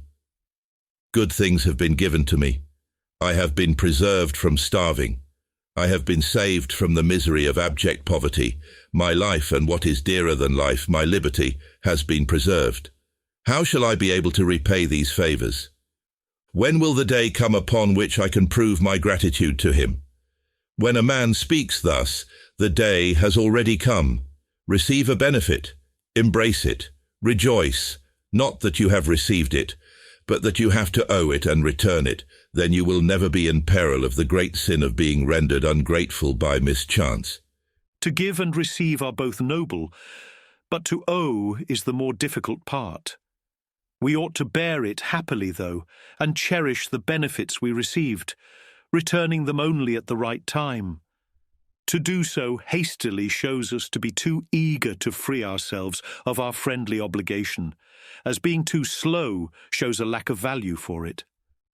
Those persons are much mistaken who regard it as a proof of a great mind to make offers to give, and to fill many men's pockets and houses with their presents. For sometimes these are due not to a great mind, but to a great fortune. They do not know how far more great and more difficult it sometimes is to receive than to lavish gifts. I must disparage neither act. It is as proper to a noble heart to owe as to receive, for both are of equal value when done virtuously. Indeed, to owe is the more difficult, because it requires more pains to keep a thing safe than to give it away. We ought not therefore to be in a hurry to repay, nor need we seek to do so out of due season. For to hasten to make repayment at the wrong time is as bad as to be slow to do so at the right time. My benefactor has entrusted his bounty to me. I ought not to have any fears either on his behalf or on my own. He has a sufficient security. He cannot lose it except he loses me. Nay, not even if he loses me. I have returned thanks to him for it, that is, I have requited him. He who thinks too much about repaying a benefit must suppose that his friend thinks too much about receiving repayment. Make no difficulty about either course. If he wishes to receive his benefit back again, let us return it cheerfully. If he prefers to leave it in our hands, why should we dig up his treasure? Why should we decline to be its guardians? He deserves to be allowed to do whichever he pleases. Seneca offers some last advice on receiving, in regard to receiving gifts from bad men. If the giver is truly wicked, then no gift could be a benefit, and no repayment could be owed. But if the giver is just an ordinary bad man, benefits received from him should be returned, but not granted. As for the ordinary bad man whom I can find in the marketplace of any town, who is feared only by individuals, I would return to him a benefit which I had received from him. It is not right that I should profit by his wickedness. Let me return what is not mine to its owner. Whether he be good or bad makes no difference. But I would consider the matter most carefully, if I were not returning but bestowing it. Be grateful to God. Now that we have covered how to receive benefits from others, let us turn our attention to the gifts bestowed upon us by nature. Is our very existence in a world seemingly crafted for our needs, graced with the warmth of the sun, the guidance of the stars, and an abundance of food, beauty, and art, not in itself a profound benefit? Indeed, it is a remarkable gift, one that invites us to reflect on the generosity of existence and our place within it. If anyone gave you a few acres, you would say that you had received a benefit. Can you deny that the boundless extent of the earth is a benefit? If anyone gave you money and filled your chest, since you think that so important, you would call that a benefit. God has buried countless mines in the earth, has poured out from the earth countless rivers, rolling sands of gold. He has concealed in every place huge masses of silver, copper, and iron, and has bestowed upon you the means of discovering them, placing upon the surface of the earth signs of the treasures hidden below. And yet, do you say that you have received no benefit? If a house were given you, bright with marble, its roof beautifully painted with colors and gilding, you would call it no small benefit. God has built for you a huge mansion that fears no fire or ruin, in which you see no flimsy veneers, thinner than the very saw with which they are cut, but vast blocks of most precious stone, all composed of those various and different substances whose paltriest fragments you admire so much. He has built a roof which glitters in one fashion by day and in another by night. And yet do you say that you have received no benefit? In discussing the concept of God, Seneca presents a definition that is so inclusive it could resonate even with a modern atheist. He suggests that if we equate God with nature, or as the initial cause in a connected chain of causes, then God essentially becomes the boundary of our understanding. In contemporary terms, God might be likened to the moment just before the Big Bang, a mysterious, unexplained event that eventually led to our existence in this beautiful world. Consider this analogy. If you were in an accident and your life was saved by an anonymous stranger, you would likely feel a profound sense of gratitude, even without knowing the identity of your benefactor. In a similar vein, the mere fact of our existence, which is a greater gift than being saved from peril, warrants a deep sense of gratitude.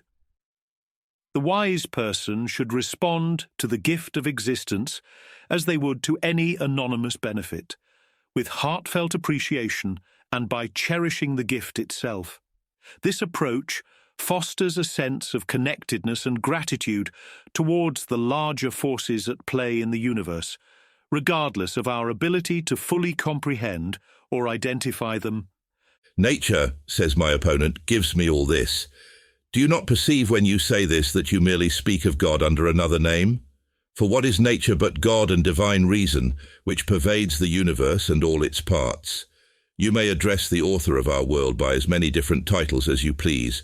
You may rightly call him Jupiter, best and greatest, and the Thunderer, or the Stayer, so called, not because, as the historians tell us, he stayed the flight of the Roman army in answer to the prayer of Romulus, but because all things continue in their stay through his goodness.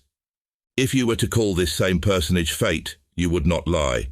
For since fate is nothing more than a connected chain of causes, he is the first cause of all upon which all the rest depend.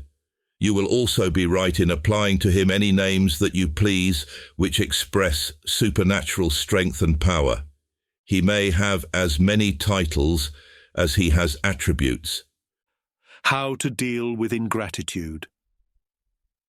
If we lived in a world full of Stoic sages, we would never need to remind anyone to return a benefit, and could wait patiently as they were all returned at the perfect time. Unfortunately, we live in a world with no Stoic sages, so we will sometimes find it necessary and proper to remind our friends of our gifts, so that they are not made ungrateful by lack of knowledge or inattention. To awaken some men, it is only necessary to stir them, not to strike them. In like manner, with some men, the feeling of honour about returning a benefit is not extinct, but slumbering. Let us rouse it. Do not, they will say, make the kindness you have done me into a wrong, for it is a wrong, if you do not demand some return from me, and so make me ungrateful. What if I do not know what sort of repayment you wish for? If I am so occupied by business, and my attention is so much diverted to other subjects that I have not been able to watch for an opportunity of serving you, point out to me what I can do for you, what you wish me to do. Why do you despair before making a trial of me? Why are you in such haste to lose both your benefit and your friend?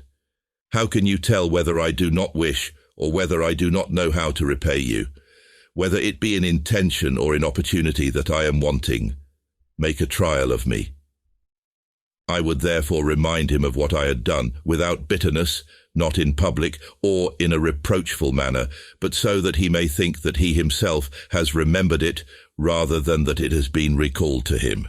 Even if we are unsuccessful in rousing our friends' honourable feelings, we must bear it magnanimously. Our friends are externals and outside of our control, so disturbing our tranquility of mind because of their unwise actions only makes us both into fools. But, says our adversary, suppose that we gain nothing by this. Suppose that he pretends that he has forgotten it. What ought I to do? You now ask a very necessary question, and one which fitly concludes this branch of the subject, how, namely, one ought to bear with the ungrateful. I answer calmly, gently, magnanimously. Never let anyone's discourtesy, forgetfulness, or ingratitude enrage you so much that you do not feel any pleasure at having bestowed a benefit upon him. Never let your wrongs drive you into saying, I wish I had not done it. While it is a serious vice, disturbing our tranquility over ingratitude is as unreasonable as being upset at people for all their other universal failings. It is the nature of the human condition that we are born bad, and then struggle to become good. Instead of prosecuting the ingratitude of another, we ought to plead for universal amnesty, for we ourselves are only better than the worst by a few degrees. If you are indignant at men being ungrateful, you ought also to be indignant at their being luxurious, avaricious, and lustful. You might as well be indignant with sick men for being ugly, or with old men for being pale. It is indeed a serious vice, it is not to be borne, and sets men at variance with one another. Nay, it rends and destroys that union by which alone our human weakness can be supported. Yet it is so absolutely universal that even those who complain of it most are not themselves free from it. If you carefully examine yourself, perhaps you will find the vice of which you complain in your own bosom. You are wrong in being angry with a universal failing, and foolish also, for it is your own as well. You must pardon others, that you may yourself be acquitted. You will make your friend a better man by bearing with him. You will in all cases make him a worse one by reproaching him. The utility of exaggeration. Near the end of On Benefits, Seneca makes a quick point to address the usefulness of exaggerations he has made throughout the text. It is important that we not take the maxims literally and let them lead us astray, and that we understand the reasons behind them. When you distrust those whom you order to do anything, you ought to command them to do more than enough in order that they may do what is enough. The purpose of all exaggeration is to arrive at the truth by falsehood. Consequently, he who spoke of horses as being whiter than snows and swifter than the winds, said what could not possibly be in order that they might be thought to be as much so as possible. And he who said, more firm than crags, more headlong than the stream, did not suppose that he should make anyone believe that a man could ever be as firm as a crag. Exaggeration never hopes all its daring flights to be believed, but affirms what is incredible, that thereby it may convey what is credible. When we say, let the man who has bestowed a benefit forget it, what we mean is, let him be as though he had forgotten it. Let not his remembrance of it appear or be seen. When we say that repayment of a benefit ought not to be demanded, we do not utterly forbid its being demanded, for repayment must often be extorted from bad men, and even good men require to be reminded of it. Am I not to point out a means of repayment to one who does not perceive it? Am I not to explain my wants to one who does not know them? Why should he, if a bad man, have the excuse, or, if a good man, have the sorrow of not knowing them? Men ought sometimes to be reminded of their debts, though with modesty, not in the tone of one demanding a legal right. The ball game. Now that we have discussed the right way for a Stoic to give and receive, how do we keep all these guidelines in our mind and actually put them into practice in real life? For this, we have the ball game. I wish to use Chrysippus's simile of the game of ball, in which the ball must certainly fall by the fault either of the thrower or of the catcher. It only holds its course when it passes between the hands of two persons who each throw it and catch it suitably. It is necessary, however, for a good player to send the ball in one way to a comrade at a long distance, and in another to one at a short distance. So it is with a benefit. Unless it be suitable both for the giver and the receiver, it will neither leave the one nor reach the other as it ought. If we have to do with a practiced and skilled player, we shall throw the ball more recklessly, for however it may come, that quick and agile hand will send it back again. If we are playing with an unskilled novice, we shall not throw it so hard, but far more gently, guiding it straight into his very hands, and we shall run to meet it when it returns to us. This is just what we ought to do in conferring benefits. Let us teach some men how to do so, and be satisfied if they attempt it, if they have the courage and the will to do so. The game Chrysippus was referring to may have been Epictetus, an ancient Greek game for which no detailed rules have survived, but seems like a mix of rugby and keep away. While that sounds fun, I think ultimate frisbee is the best modern game for the simile. If you have ever thrown a frisbee, you know that it does not come naturally. It takes some practice to get it to somewhere else without bouncing it off the grass or arcing it way off in the wrong direction. Catching the frisbee takes some practice as well. You often need to make a quick judgment about where it is going and move fast to intercept it. Sometimes someone else other than the intended recipient makes the catch, either through superior skill or just being in the right place at the right time. Sometimes the wind gusts mid-throw and the frisbee winds up on the other side of the neighbour's fence. The benefit is the frisbee, and we want to throw it the best way we can for our friend to catch it, and then move deftly to catch it no matter what quality throw they return it with. We want the game to be fun, so people will continue to play it with us, back and forth, with more people and more skill for our whole lives. Stoic practice. Play the ball game. This is a real-life practice which goes together with the journaling we are already doing. Be on the lookout for benefits to bestow on worthy people. Being in the mindset of, what can I do for people, feels better and makes you act better than you would otherwise. Keep the skill levels of the receiver in mind and make sure the ball is caught and the game is fun. Also, keep in mind the benefits you have received and keep yourself ready to return them if the opportunity presents itself. Try not to miss a chance to anticipate the needs of a friend. At the end of each day, keep track of the benefits you received and those you intend to bestow in your journal. Think creatively about how you can repay the kindnesses you have been shown, and stay ready so you never miss such an opportunity. Do not keep track of what you have already given, as you should forget if you can. Keep reflecting on how you can improve at giving and receiving.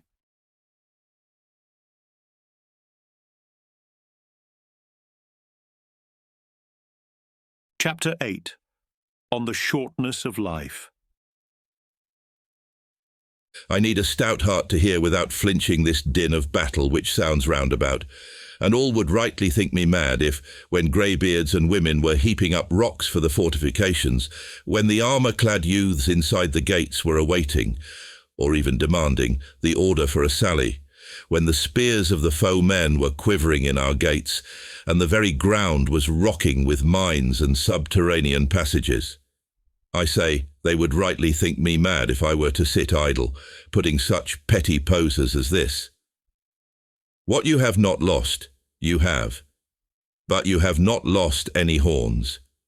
Therefore you have horns, or other tricks constructed after the model of this piece of sheer silliness, and yet I may well seem in your eyes no less mad if I spend my energies on that sort of thing, for even now I am in a state of siege, and yet, in the former case it would be merely a peril from the outside that threatened me, and a wall that sundered me from the foe. As it is now, death-dealing perils are in my very presence. I have no time for such nonsense. A mighty undertaking is on my hands. What am I to do? Death is on my trail, and life is fleeting away. Teach me something with which to face these troubles. Bring it to pass that I shall cease trying to escape from death, and that life may cease to escape from me. Give me courage to meet hardships. Make me calm in the face of the unavoidable. Relax the straitened limits of the time which is allotted me. Show me that the good in life does not depend upon life's length, but upon the use we make of it. Also, that it is possible, or rather usual, for a man who has lived long to have lived too little. Say to me when I lie down to sleep, you may not wake again, and when I have waked, you may not go to sleep again. Say to me when I go forth from my house, you may not return, and when I return, you may never go forth again. You are mistaken if you think that only on an ocean voyage there is a very slight space between life and death. No, the distance between is just as narrow everywhere. It is not everywhere that death shows himself so near at hand, yet everywhere he is as near at hand. We all seem to think that we will live forever. People have been told that they will die. They have seen others die, have no proof anyone has ever escaped death, but still show through their actions that they have no doubt that they will be the first to live forever. It is one of our shared madnesses.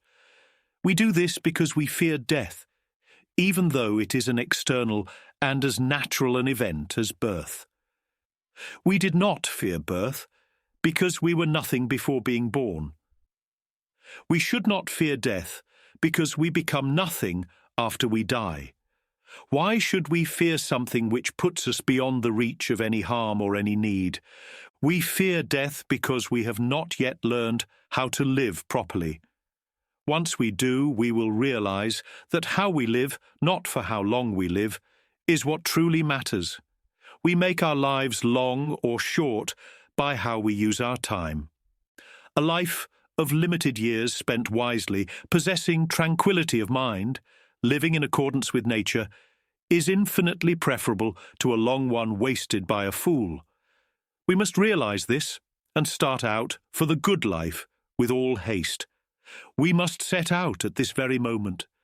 We have already wasted much of the day and have a long and arduous journey to make before nightfall. It is not that we have a short space of time, but that we waste much of it. Life is long enough, and it has been given in sufficiently generous measure to allow the accomplishment of the very greatest things if the whole of it is well invested. But when it is squandered in luxury and carelessness, when it is devoted to no good end, forced at last by the ultimate necessity, we perceive that it has passed away before we were aware that it was passing. So it is. The life we receive is not short, but we make it so, nor do we have any lack of it, but are wasteful of it. Just as great and princely wealth is scattered in a moment when it comes into the hands of a bad owner, while wealth, however limited, if it is entrusted to a good guardian, increases by use, so our life is amply long for him who orders it properly. We waste ourselves in so many ways, and prioritize the wasting, sacrificing everything else for it. We are possessed by greed, lust, ambition, or nihilism. We chase after our own achievement, or spend ourselves supporting the achievement of others. We are made anxious by both success and failure. We do all of this without doing the most important things first. We must learn the fundamentals of life. Why do we complain of nature? She has shown herself kindly. Life, if you know how to use it, is long. But one man is possessed by an avarice that is insatiable, another by a toilsome devotion to tasks that are useless. One man is besotted with wine, another is paralyzed by sloth. One man is exhausted by an ambition that always hangs upon the decision of others. Another, driven on by the greed of the trader, is led over all lands and all seas by the hope of gain. Some are tormented by a passion for war, and are always either bent upon inflicting danger upon others or concerned about their own. Some there are who are worn out by voluntary servitude in a thankless attendance upon the great.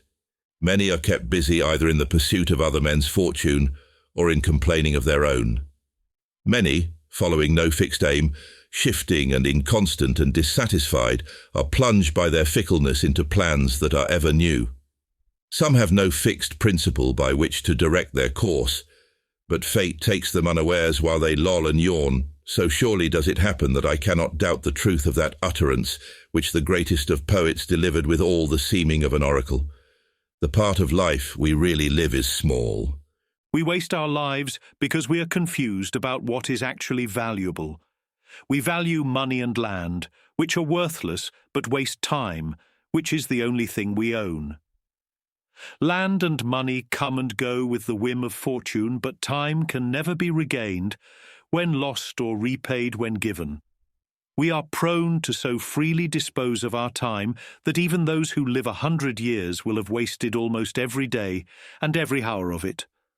Though all the brilliant intellects of the ages were to concentrate upon this one theme, never could they adequately express their wonder at this dense darkness of the human mind.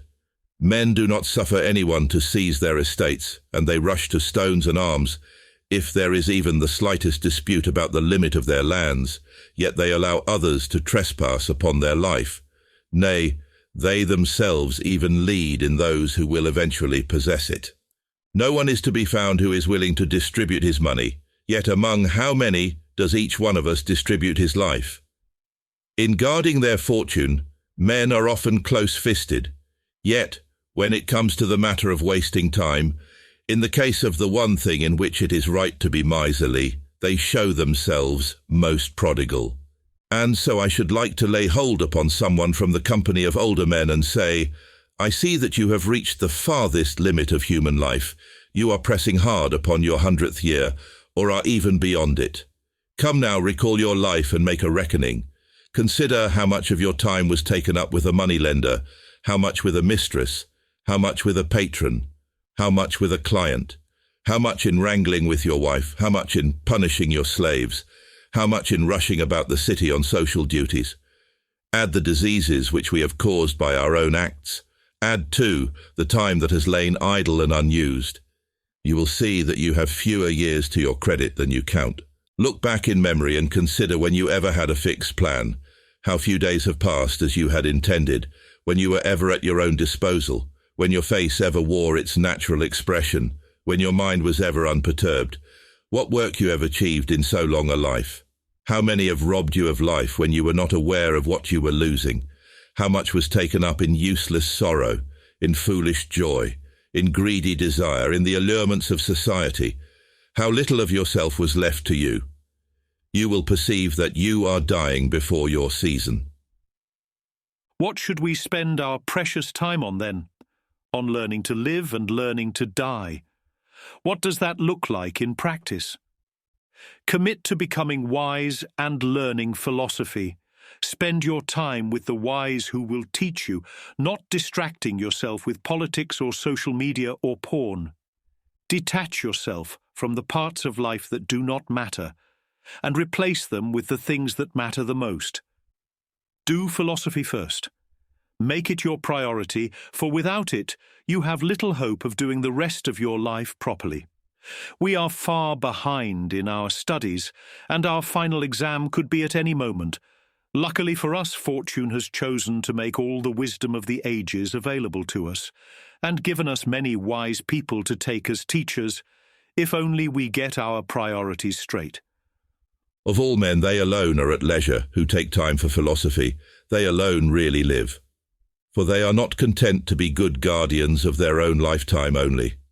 They annex every age to their own. All the years that have gone before them are an addition to their store. Unless we are most ungrateful, all those men, glorious fashioners of holy thoughts, were born for us. For us, they have prepared a way of life. By other men's labours, we are led to the sight of things most beautiful that have been wrested from darkness and brought into light. From no age are we shut out. We have access to all ages. And if it is our wish, by greatness of mind, to pass beyond the narrow limits of human weakness, there is a great stretch of time through which we may roam. We may argue with Socrates, we may doubt with Carneades, find peace with Epicurus, overcome human nature with the Stoics, exceed it with the Cynics. Since nature allows us to enter into fellowship with every age, why should we not turn from this paltry and fleeting span of time and surrender ourselves with all our soul to the past, which is boundless, which is eternal, which we share with our betters? Avoid unwholesome things. Another useful way to think about this is through the concept of wholesome and unwholesome things and places. For just as pestilential places assail even the strongest constitution, so there are some places which are also unwholesome for a healthy mind which is not yet quite sound, though recovering from its ailment. I disagree with those who strike out into the midst of the billows and, welcoming a stormy existence, wrestle daily in hardihood of soul with life's problems. The wise man will endure all that, but will not choose it.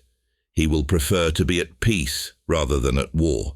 It helps little to have cast out your own faults if you must quarrel with those of others. We are just starting down the road of recovery, so it is important to be aware of the many distractions and temptations that surround us. To stay on this path, we must avoid environments and individuals that might, whether intentionally or not, lure us away from our virtuous goals. This includes being selective about the information we consume. Much of what is found in books, sports, television, and particularly in the realms of social media, politics, and pornography, is designed to stir our passions and distract us from meaningful contemplation. In the modern world, we are increasingly drawn into parasocial relationships, one-sided interactions where we might find ourselves spending more time with influencers, politicians, or podcast hosts than with actual people in our lives. Interestingly, the Stoics were ahead of their time in embracing a form of this concept. They cultivated relationships, albeit one-sided, with the greatest minds of the past. This is an approach we would do well to emulate, choosing our mentors wisely and ensuring that our digital interactions enrich rather than detract from our pursuit of virtue. Thinking about death. Do you, however, always think on death in order that you may never fear it? The fear of our own death is the ultimate power that fortune holds over us. It is our only real adversary. If we rise to its challenge and conquer it, we will free ourselves from the problems of life. And if we do not, we will never truly find freedom, no matter what else we do. To the Stoics, if the threat of death or of being killed prevents you from doing what you know is right, you are not free. Think on death. In saying this, he bids us think on freedom. He who has learned to die has unlearned slavery. He is above any external power, or, at any rate, he is beyond it. What terrors have prisons and bonds and bars for him? His way out is clear. There is only one chain which binds us to life, and that is the love of life. The chain may not be cast off, but it may be rubbed away, so that when necessity shall demand, nothing may retard or hinder us from being ready to do at once that which at some time we are bound to do. Too strong a love of life compromises our values, and courage towards death fortifies them. There are many things we ought not do even under mortal threat, but that we will if we incorrectly value our living over our living well. We ought not kill, betray, bear false witness, or sacrifice our freedom. We should walk the path of virtue, even onto the gallows. We must remember not only that our lives could end today, but that the lives of our family and friends could as well. Fortune is a monster, and will seek to bring down the person who has escaped her power by assaulting their loved ones. We must show the same courage with others as we do with ourselves, which can be an even greater challenge. Therefore, let us continually think as much about our own mortality as about that of all those we love. In former days I ought to have said, "My friend Serenus is younger than I, but what does that matter? He would naturally die after me, but he may precede me." It was just because I did not do this that I was unprepared when fortune dealt me the sudden blow. Now is the time for you to reflect, not only that all things are mortal, but also that their mortality is subject to no fixed law. Whatever can happen at any time can happen today. Finish your life every day. There is indeed a limit fixed for us just where the remorseless law of fate has fixed it. But none of us knows how near he is to this limit. Therefore, let us so order our minds as if we had come to the very end. Let us postpone nothing. Let us balance life's account every day. The greatest flaw in life is that it is always imperfect, and that a certain part of it is postponed. One who daily puts the finishing touches to his life is never in want of time. And yet, from this want arise fear and a craving for the future which eats away the mind. There is nothing more wretched than worry over the outcome of future events. As to the amount or the nature of that which remains, our troubled minds are set aflutter with unaccountable fear. Therefore, my dear Lucilius, begin at once to live, and count each separate day as a separate life. He who has thus prepared himself, he whose daily life has been a rounded whole, is easy in his mind. But those who live for hope alone find that the immediate future always slips from their grasp, and that greed steals along in its place, and the fear of death, a curse which lays a curse upon everything else. We must confront the inevitability of death and begin to live each day as if it were our last. We must stop deferring life to an uncertain future, a habit that only breeds fear and longing, overshadowing our present. Stoic practice: read and write. If you want philosophy to change your life, immersing yourself in the original texts of the Stoic philosophers is essential. Gaining a first-hand understanding of their teachings is the foundation of this philosophical journey. After absorbing their wisdom, the next step is to reflect and write about these learnings, contemplating how they intertwine with your personal life experiences. As Seneca suggests, We should approach our study of Stoicism like a bee, moving from one source of wisdom to another, gathering the most suitable insights, and then synthesizing them into a unique, personal understanding. And reading, I hold, is indispensable, primarily to keep me from being satisfied with myself alone, and besides, after I have learned what others have found out by their studies, to enable me to pass judgment on their discoveries and reflect upon discoveries that remain to be made. Reading nourishes the mind and refreshes it when it is wearied with study. Nevertheless, this refreshment is not obtained without study. We ought not to confine ourselves either to writing or to reading. The one, continuous writing, will cast a gloom over our strength and exhaust it. The other will make our strength flabby and watery. It is better to have recourse to them alternately and to blend one with the other, so that the fruits of one's reading may be reduced to concrete form by the pen. We also, I say, ought to copy these bees and sift whatever we have gathered from a varied course of reading, for such things are better preserved if they are kept separate. Then, by applying the supervising care with which our nature has endowed us, in other words, our natural gifts, we should so blend those several flavors into one delicious compound that, even though it betrays its origin, yet it nevertheless is clearly a different thing from that whence it came.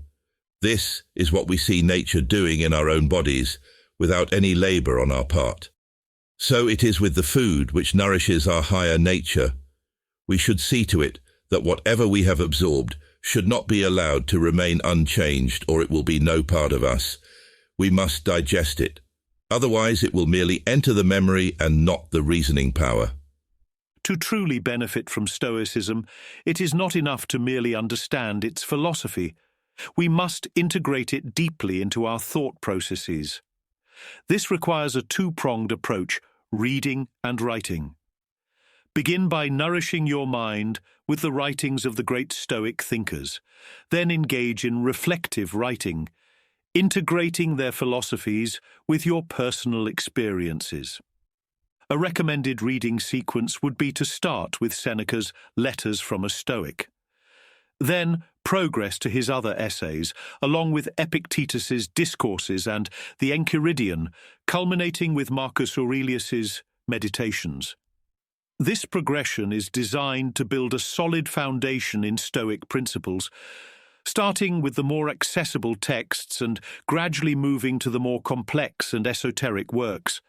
This structured approach will help you develop a comprehensive and nuanced understanding of Stoicism. Stoic practice. Not even the next hour is guaranteed. In addition to fortifying us against the worst that can happen to ourselves and our loved ones, thinking about death has another important function to the Stoic. It reminds us that this very hour could be our last. We cannot reckon on tonight, nay, I have allowed too long a delay. We cannot reckon on this hour. By contemplating and remembering that not even the next hour is guaranteed, we can learn to stop wasting our lives. We should try to remember this at all times, so we can manage to think of it a few times each day.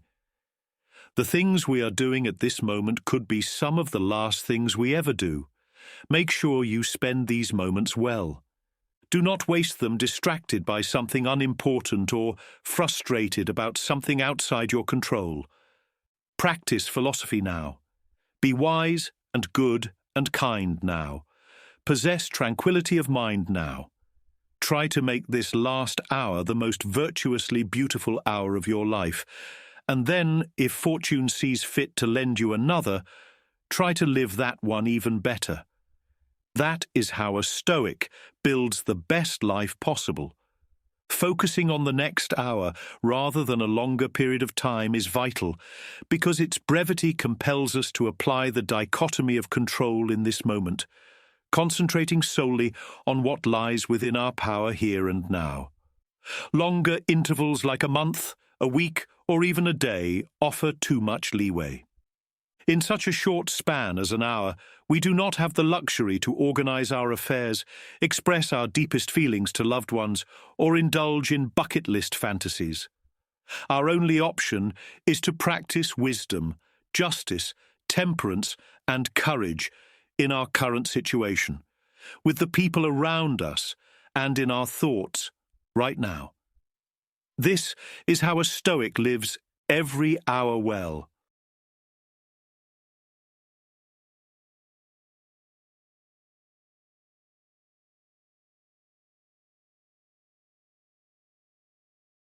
Chapter 9. The Happy Life. When it all comes together, what is the life of the Stoic supposed to look like? A grim one of despising fate and courageously enduring hardship? Sometimes, but that is not all. By not following the crowd and choosing a more strenuous path in life, the Stoic should actually wind up the happiest person. When we are considering a happy life, you cannot answer me as though, after a division of the house, this view has most supporters, because for that very reason, it is the worse of the two. Matters do not stand so well with mankind that the majority should prefer the better course. The more people do a thing, the worse it is likely to be. Let us therefore inquire, not what is most commonly done, but what is best for us to do, and what will establish us in the possession of undying happiness, not what is approved of by the vulgar, the worst possible exponents of truth. So what is that best life that will lead us to virtue and its byproduct, happiness? It is putting the whole system together. It is making philosophy your priority every day and struggling uphill against vice. It means keeping the dichotomy of control always in your mind and living with wisdom. It means going among the people of the world like they are your extended family. It means refusing to be apart from virtue. The byproduct of living this way is a high happiness, which comes from being free from fear and want, while being properly connected to the people around you and the world, and keeping your mind focused on wholesome things. Thus, it will come to the same thing if I say, the highest good is a mind which despises the accidents of fortune and takes pleasure in virtue. Or, it is an unconquerable strength of mind, knowing the world well, gentle in its dealings, showing great courtesy and consideration for those with whom it is brought into contact. Or we may choose to define it by calling that man happy who knows good and bad only in the form of good or bad minds, who worships honor and is satisfied with his own virtue, who is neither puffed up by good fortune nor cast down by evil fortune, who knows no other good than that which he is able to bestow upon himself, whose real pleasure lies in despising pleasures. If you choose to pursue this digression further, you can put this same idea into many other forms without impairing or weakening its meaning. For what prevents our saying that a happy life consists in a mind which is free, upright, undaunted and steadfast, beyond the influence of fear or desire, which thinks nothing good except honor and nothing bad except shame, and regards everything else as a mass of mean details which can neither add anything to nor take anything away from the happiness of life, but which come and go without either increasing or diminishing the highest good. A man of these principles, whether he will or no, must be accompanied by a continual cheerfulness, a high happiness, which comes indeed from on high, because he delights in what he has, and desires no greater pleasures than those which his home affords. Is he not right in allowing these to turn the scale against petty, ridiculous and short-lived movements of his wretched body? On the day on which he becomes proof against pleasure, he also becomes proof against pain. See, on the other hand, how evil and guilty a slavery the man is forced to serve who is dominated in turn by pleasures and pains, those most untrustworthy and passionate of masters. We must, therefore, escape from them into freedom. This nothing will bestow upon us save contempt of fortune. But if we attain to this, then there will dawn upon us those invaluable blessings, the repose of a mind that is at rest in a safe haven, its lofty imaginings, its great and steady delight at casting out errors and learning to know the truth, its courtesy and its cheerfulness, in all of which we shall take delight, not regarding them as good things, but as proceeding from the proper good of man. It is important to note that this happiness of the Stoic comes in opposition to pleasure, not in embracing it. Pleasure depends on fortune, which makes it the opposite of secure. The happiness of the Stoic is built on the unshakable foundation of virtue alone. Why do you put together two things which are unlike and even incompatible one with another?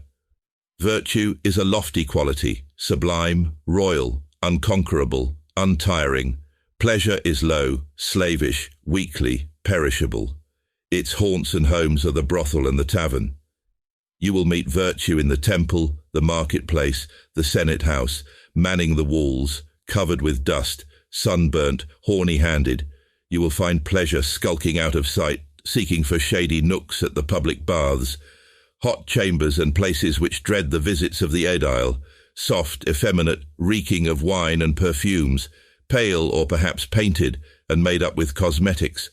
The highest good is immortal, it knows no ending and does not admit of either satiety or regret, for a right-thinking mind never alters or becomes hateful to itself, nor do the best things ever undergo any change. But pleasure dies at the very moment when it charms us most. It has no great scope, and therefore it soon cloys and wearies us, and fades away as soon as its first impulse is over.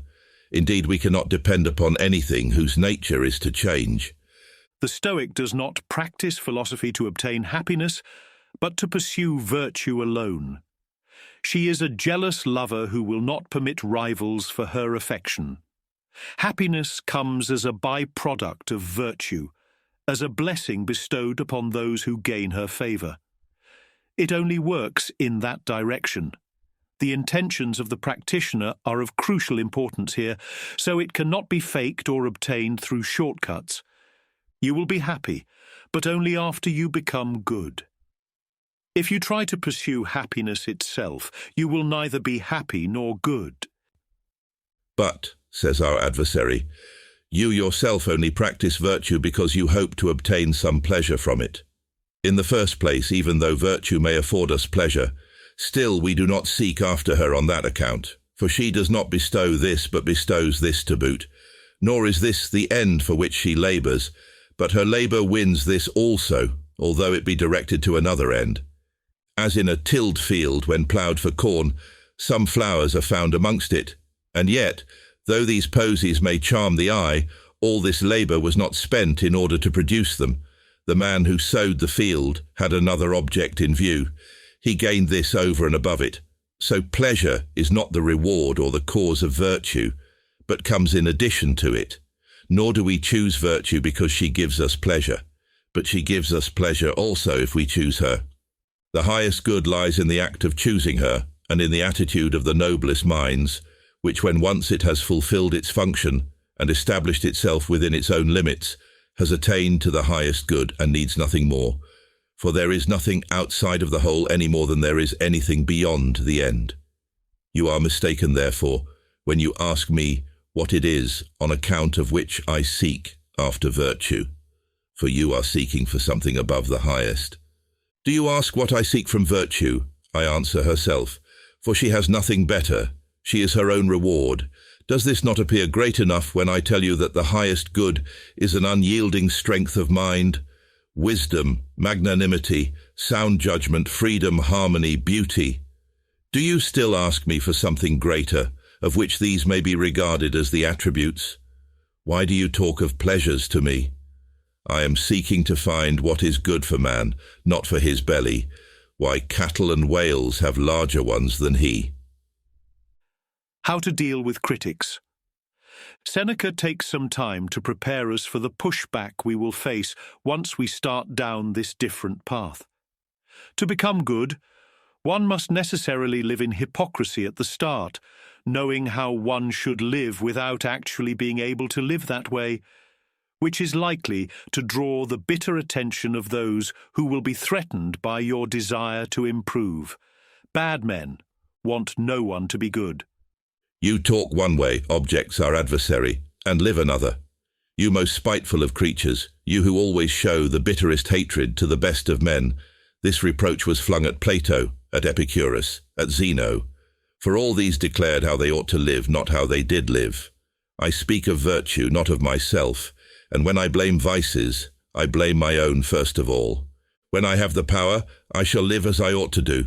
Spite, however deeply steeped in venom, shall not keep me back from what is best. That poison itself with which you bespatter others, with which you choke yourselves, shall not hinder me from continuing to praise that life which I do not indeed lead, but which I know I ought to lead, from loving virtue and from following after her, albeit a long way behind her, and with halting gait. Seneca continues in the next book, reminding us not to be too hard on ourselves either. We ought to speak boldly and then strive to live up to our bold words. We will not be able to do it right away, or even after a long effort, but that must not prevent us from aiming for the right target. You have therefore no grounds for misunderstanding the honourable, brave, and spirited language which you hear from those who are studying wisdom. And first of all observe this, that a student of wisdom is not the same thing as a man who has made himself perfect in wisdom. The former will say to you, in my talk I express the most admirable sentiments, yet I am still weltering amid countless ills. You must not force me to act up to my rules. At the present time I am forming myself, moulding my character and striving to rise myself to the height of a great example. If I should ever succeed in carrying out all that I have set myself to accomplish, you may then demand that my words and deeds should correspond. The value of a Stoic disposition. Some people are more naturally suited for Stoicism, possessing traits like calmness, discipline, and openness to new perspectives.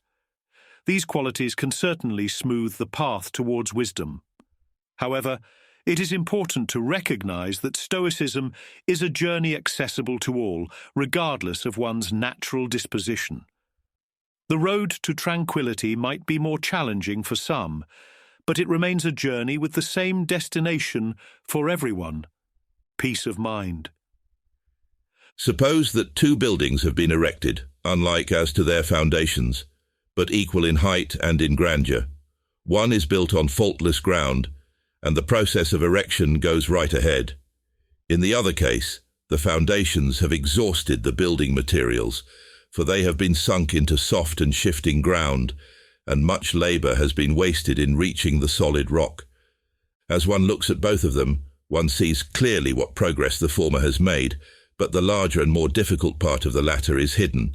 So, with men's dispositions, some are pliable and easy to manage, but others have to be laboriously wrought out by hand, so to speak, and are wholly employed in the making of their own foundations.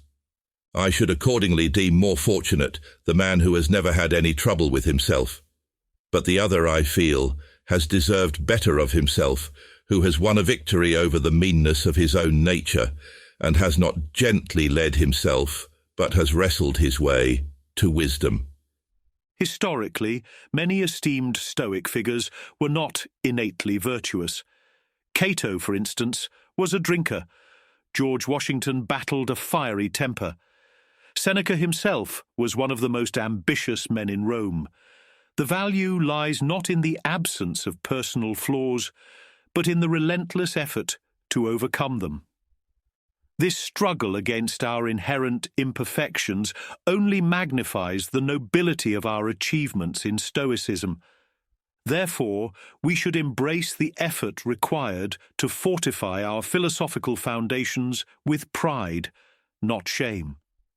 The endeavour to grow wiser, despite our natural tendencies, is a testament to our commitment to personal improvement and the Stoic path. In Of a Happy Life, Seneca lays out a blueprint for Stoic happiness, distinct from the common notions of pleasure and success. This happiness stems from a life committed to virtue, where true joy is found in the pursuit of wisdom, ethical living, and self-mastery. It is about embracing life's challenges with a calm mind, finding joy in our connections with others, and focusing on the things that truly matter. Seneca emphasizes that true contentment comes from within, from a life lived in harmony with our highest principles, not from fleeting external successes or pleasures. Chapter 10. How to practice Stoicism. I am not a wise man, and I will not be one in order to feed your spite. So do not require me to be on a level with the best of men, but merely to be better than the worst. I am satisfied, if every day I take away something from my vices and correct my faults. I have not arrived at perfect soundness of mind, indeed I never shall arrive at it. I compound palliatives rather than remedies for my gout, and am satisfied if it comes at rarer interval, and does not shoot so painfully. Compared with your feet, which are lame, I am a racer. Staring down my 40th birthday, in a process which may or may not have been a midlife crisis, I realized that I really needed a philosophy of life. I grew up in a nice Christian church, but stopped believing in God in high school. I was an angry atheist for a while after that, but then I got a little older and realized that without the structure of school or religion, I didn't have anywhere to make friends or feel like I belonged. So I mellowed out and got involved with a few secular organizations, but never really found the community I was looking for. Over time, it became clear that my search was deeper than just a quest for community. I was grappling with existential questions, confronting nihilism, meaninglessness, and the inevitability of my own pain and death. At that point, Stoicism seemed like the next best thing to try. I think it is hard to live without a philosophy of life. It makes it hard to know if you are a good person, and it makes it hard to know if you are living your life well. It makes it difficult to feel connected to the people around you and in the world. And it leaves you without an answer when that voice in the night whispers that life is meaningless, you are going to die, and all your suffering has been for nothing. Earlier in my life, I struggled with depression and panic attacks, starting in childhood and lasting until about the age of 30, when I finally found relief through the combination of mindfulness meditation and cognitive behavioral therapy. After the fact, I realized that both these things turned out to be fundamental parts of Stoicism: mindfulness, the ability to focus on the present moment, and CBT, which is effectively the systematized application of the dichotomy of control, which was inspired by Epictetus's quote, It is not the things themselves that disturb men, but their judgments about these things. Finding myself, a decade later, returning again to this same wellspring of wisdom sparked a question in me. Could the broader claims of Stoicism actually be true? Could a life dedicated to virtue really be the path to true happiness? Could tranquility of mind be real? Either way, I had to know. I think of Stoicism as a lost art. Well-functioning philosophies of life, like the major world religions, are highly complicated social machines. They provide many priceless goods, which we are mostly unable to attain on our own. They contextualize existence in ways which allow for the experience of meaning and purpose in life. They provide moral frameworks which allow us to build community and associate with others in ways which promote social harmony. They give us answers about death, which give us the strength to face our own personal annihilation. And they channel the wholesome and benevolent parts of our natures so we can help others in the right way and at the right time. Stoicism, if it is going to live up to its promises, must provide the same. It might have, if we were students of the original school, listening to lectures under the Stoa and immersed in the culture of ancient Athens. Then, we would have contemporary moral exemplars to inspire us, Stoic teachers with decades of experience, and many fellow students, both more and less experienced, to learn from. What we have now is a short stack of original books, our very strange modern world, and an intuition that this philosophy is true. So it is up to us, as inheritors of these ideas, as students of Seneca, Epictetus, or Marcus Aurelius, to figure out how this philosophy works in a deep way, so its full potential to bring peace and tranquility to people's lives can be fulfilled. There is a tendency in our era to approach philosophies of life à la carte. We try to adopt the parts we like without the ones which seem unnecessary or unkind, but without a deep understanding of how all the parts work, we usually end up with worldviews that are superficial or which fail us at the times when we need them most. Some of the parts we dislike turn out to be crucial for the functioning of the philosophy or are needed only in the times of the greatest struggle. We are better served by taking the opposite approach, especially with Stoicism. We need to act as if Stoicism were true in order to find out if it actually is. Once we understand it fully and know how all its parts work, then we can pick and choose. But until then, we ought to try to accept it as a whole. In my life, so far, Stoicism seems to be living up to its promises. I have not tamed most of my fears and desires, but I have made real progress on some of them, much more than I ever thought possible. It gives me reason to think the system described by Seneca might actually work. At this point, I think chances are high enough that it will, to justify spending a few more years working really hard at it just to find out one way or the other. That being said, Stoicism is not something you learn overnight. It takes a sustained effort, making real changes to your thoughts and actions over a long period of time. Even with a lifetime of commitment, most of us will never reach perfect tranquility of mind, but the progress we should be able to make will put us far beyond the average person. The levels of Stoicism. Stoicism sets some lofty goals for its adherents, but is also practical about the depths from which we set out and the limited progress we are likely to make. It is a long road, and the highest ranks are reserved for those gifted with a natural disposition, or those who started their diligent training in their youths. But the progress which the rest of us can make is more than we can imagine at the start. For the last few years, I have been learning Brazilian Jiu-Jitsu, a modern martial art which can be thought of as a combination of judo and wrestling, with the addition of chokes and joint locks. There is no punching or kicking allowed, but other than that it is full speed and full contact. It has been similar to the process of learning Stoicism in a number of ways. First off, it's really hard, especially at the start. You need to unlearn many bad habits and learn to react in a bunch of new and tricky ways. They take a lot of practice, and it is a long process before the parts of the system come into focus together. All the parts need to be practiced and understood on their own, and then merged together into a personal style, the specific way you practice Stoicism or Jiu-Jitsu. First, you spend a long time learning all the techniques. Then you spend a long time focusing on the ones which work best for you and become an expert at them. They both take some trust in the system at the beginning, because you cannot see your destination from where you start.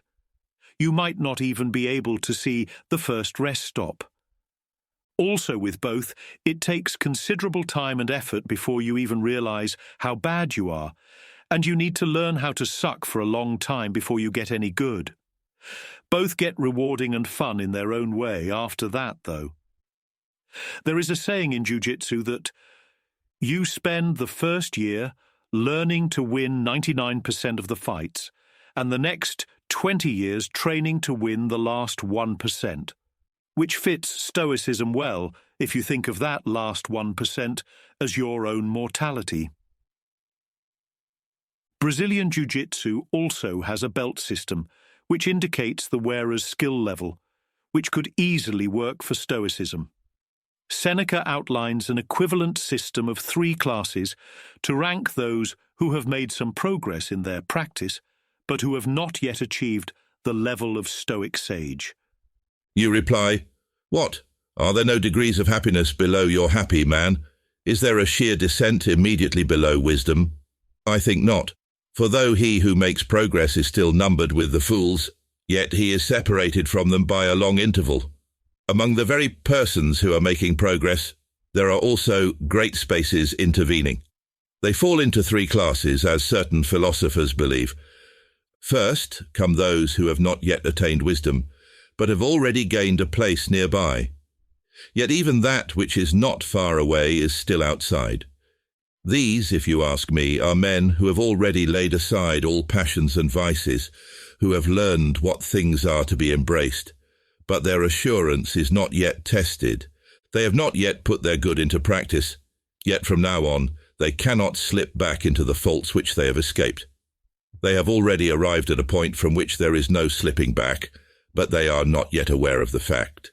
As I remember writing in another letter, they are ignorant of their knowledge. It has now been vouchsafed to them to enjoy their good, but not yet to be sure of it. Some define this class, of which I have been speaking, a class of men who are making progress, as having escaped the diseases of the mind, but not yet the passions, and as still standing upon slippery ground, because no one is beyond the dangers of evil, except him who has cleared himself of it wholly. But no one has so cleared himself, except the man who has adopted wisdom in its stead.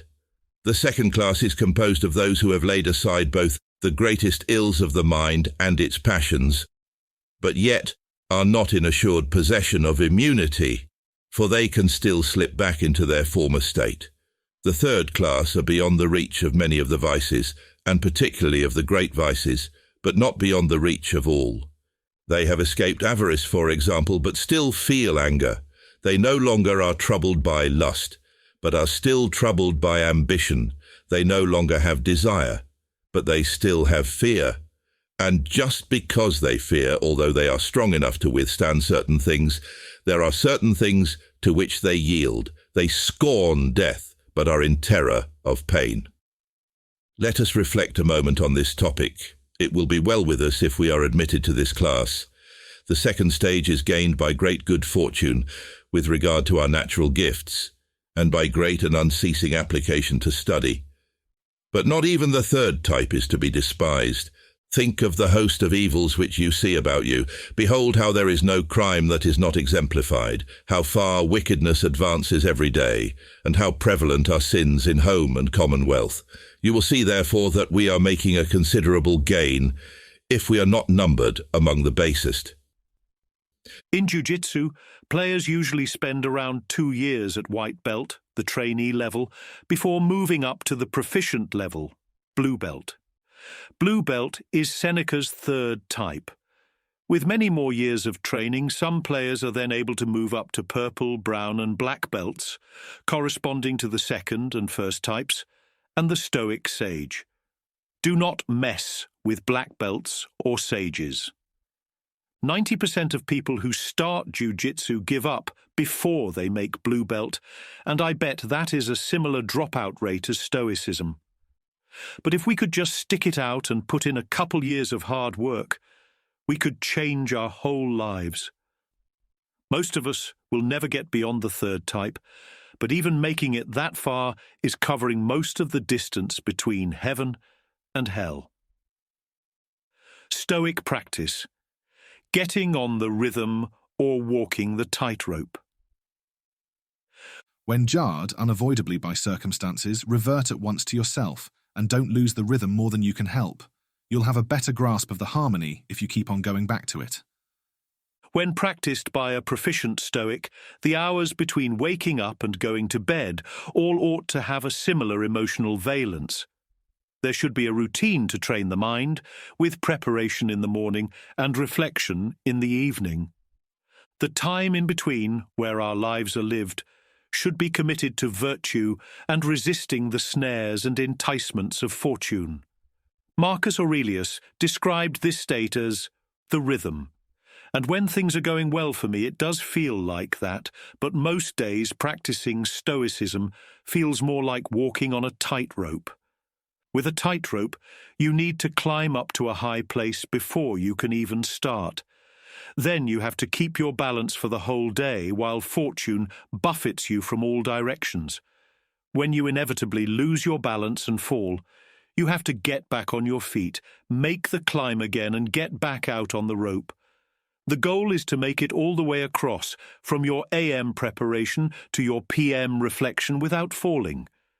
It seems like it is going to take a while. So, how do we actually do this? Your process may vary, but here is what mine looks like. Get on the tightrope. Wake up early. Meditate. Listen or read a little Stoicism. Write or be creative. Remember this in the morning and as often as I can throughout the day, that I could die today. Not even the next hour is guaranteed. I can only practice Stoicism in this moment.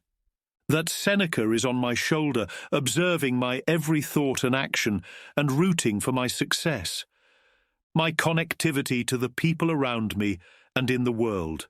Think of whoever comes to mind and make sure I'm in proper relation to them, especially people I'm annoyed at. Stay on the tightrope. As I go about my day, think about virtue and how I can practice it. How can I superstitiously worship her today? Being mindful in the moment, try to keep constant watch on my thoughts and dispute any irrational or harmful ones as soon as they enter my mind. The dichotomy of control, only set internal goals, be indifferent to things outside of my control. I almost always have less control than I think I do. The benefits I've received and the gratitude I owe. How I can bestow benefit on other worthy people.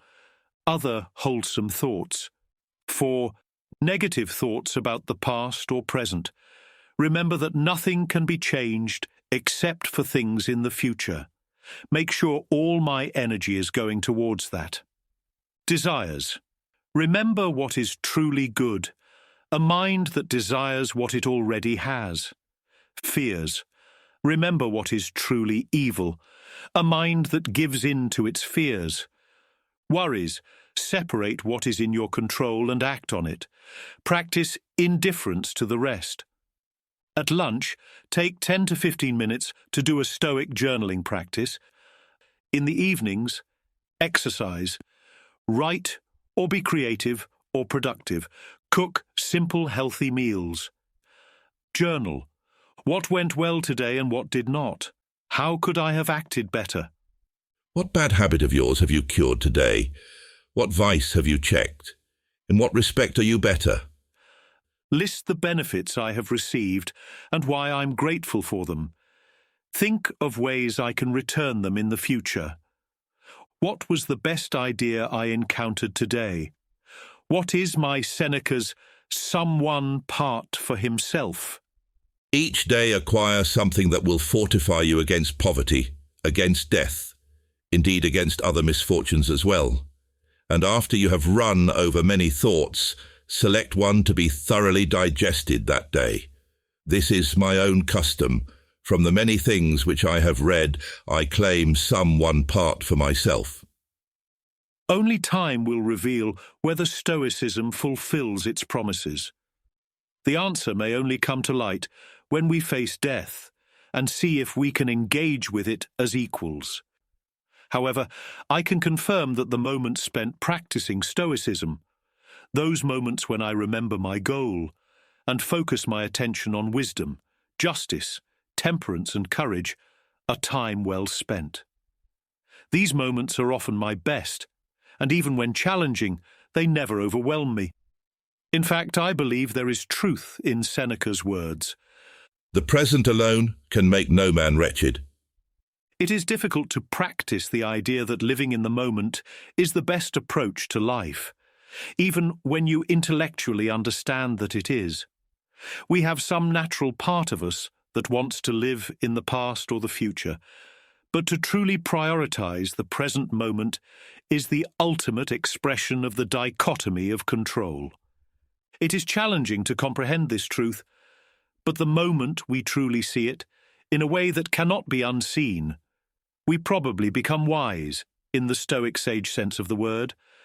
I think this is probably a real epiphany that people can experience. It represents arete, true excellence in the application of our reasoning, and the result ought to be the most fulfilled state a human can experience. That last part is a hypothesis, but the ability to experience this state of mind seems true. The only way to find out is to keep practicing and trying to live every hour well.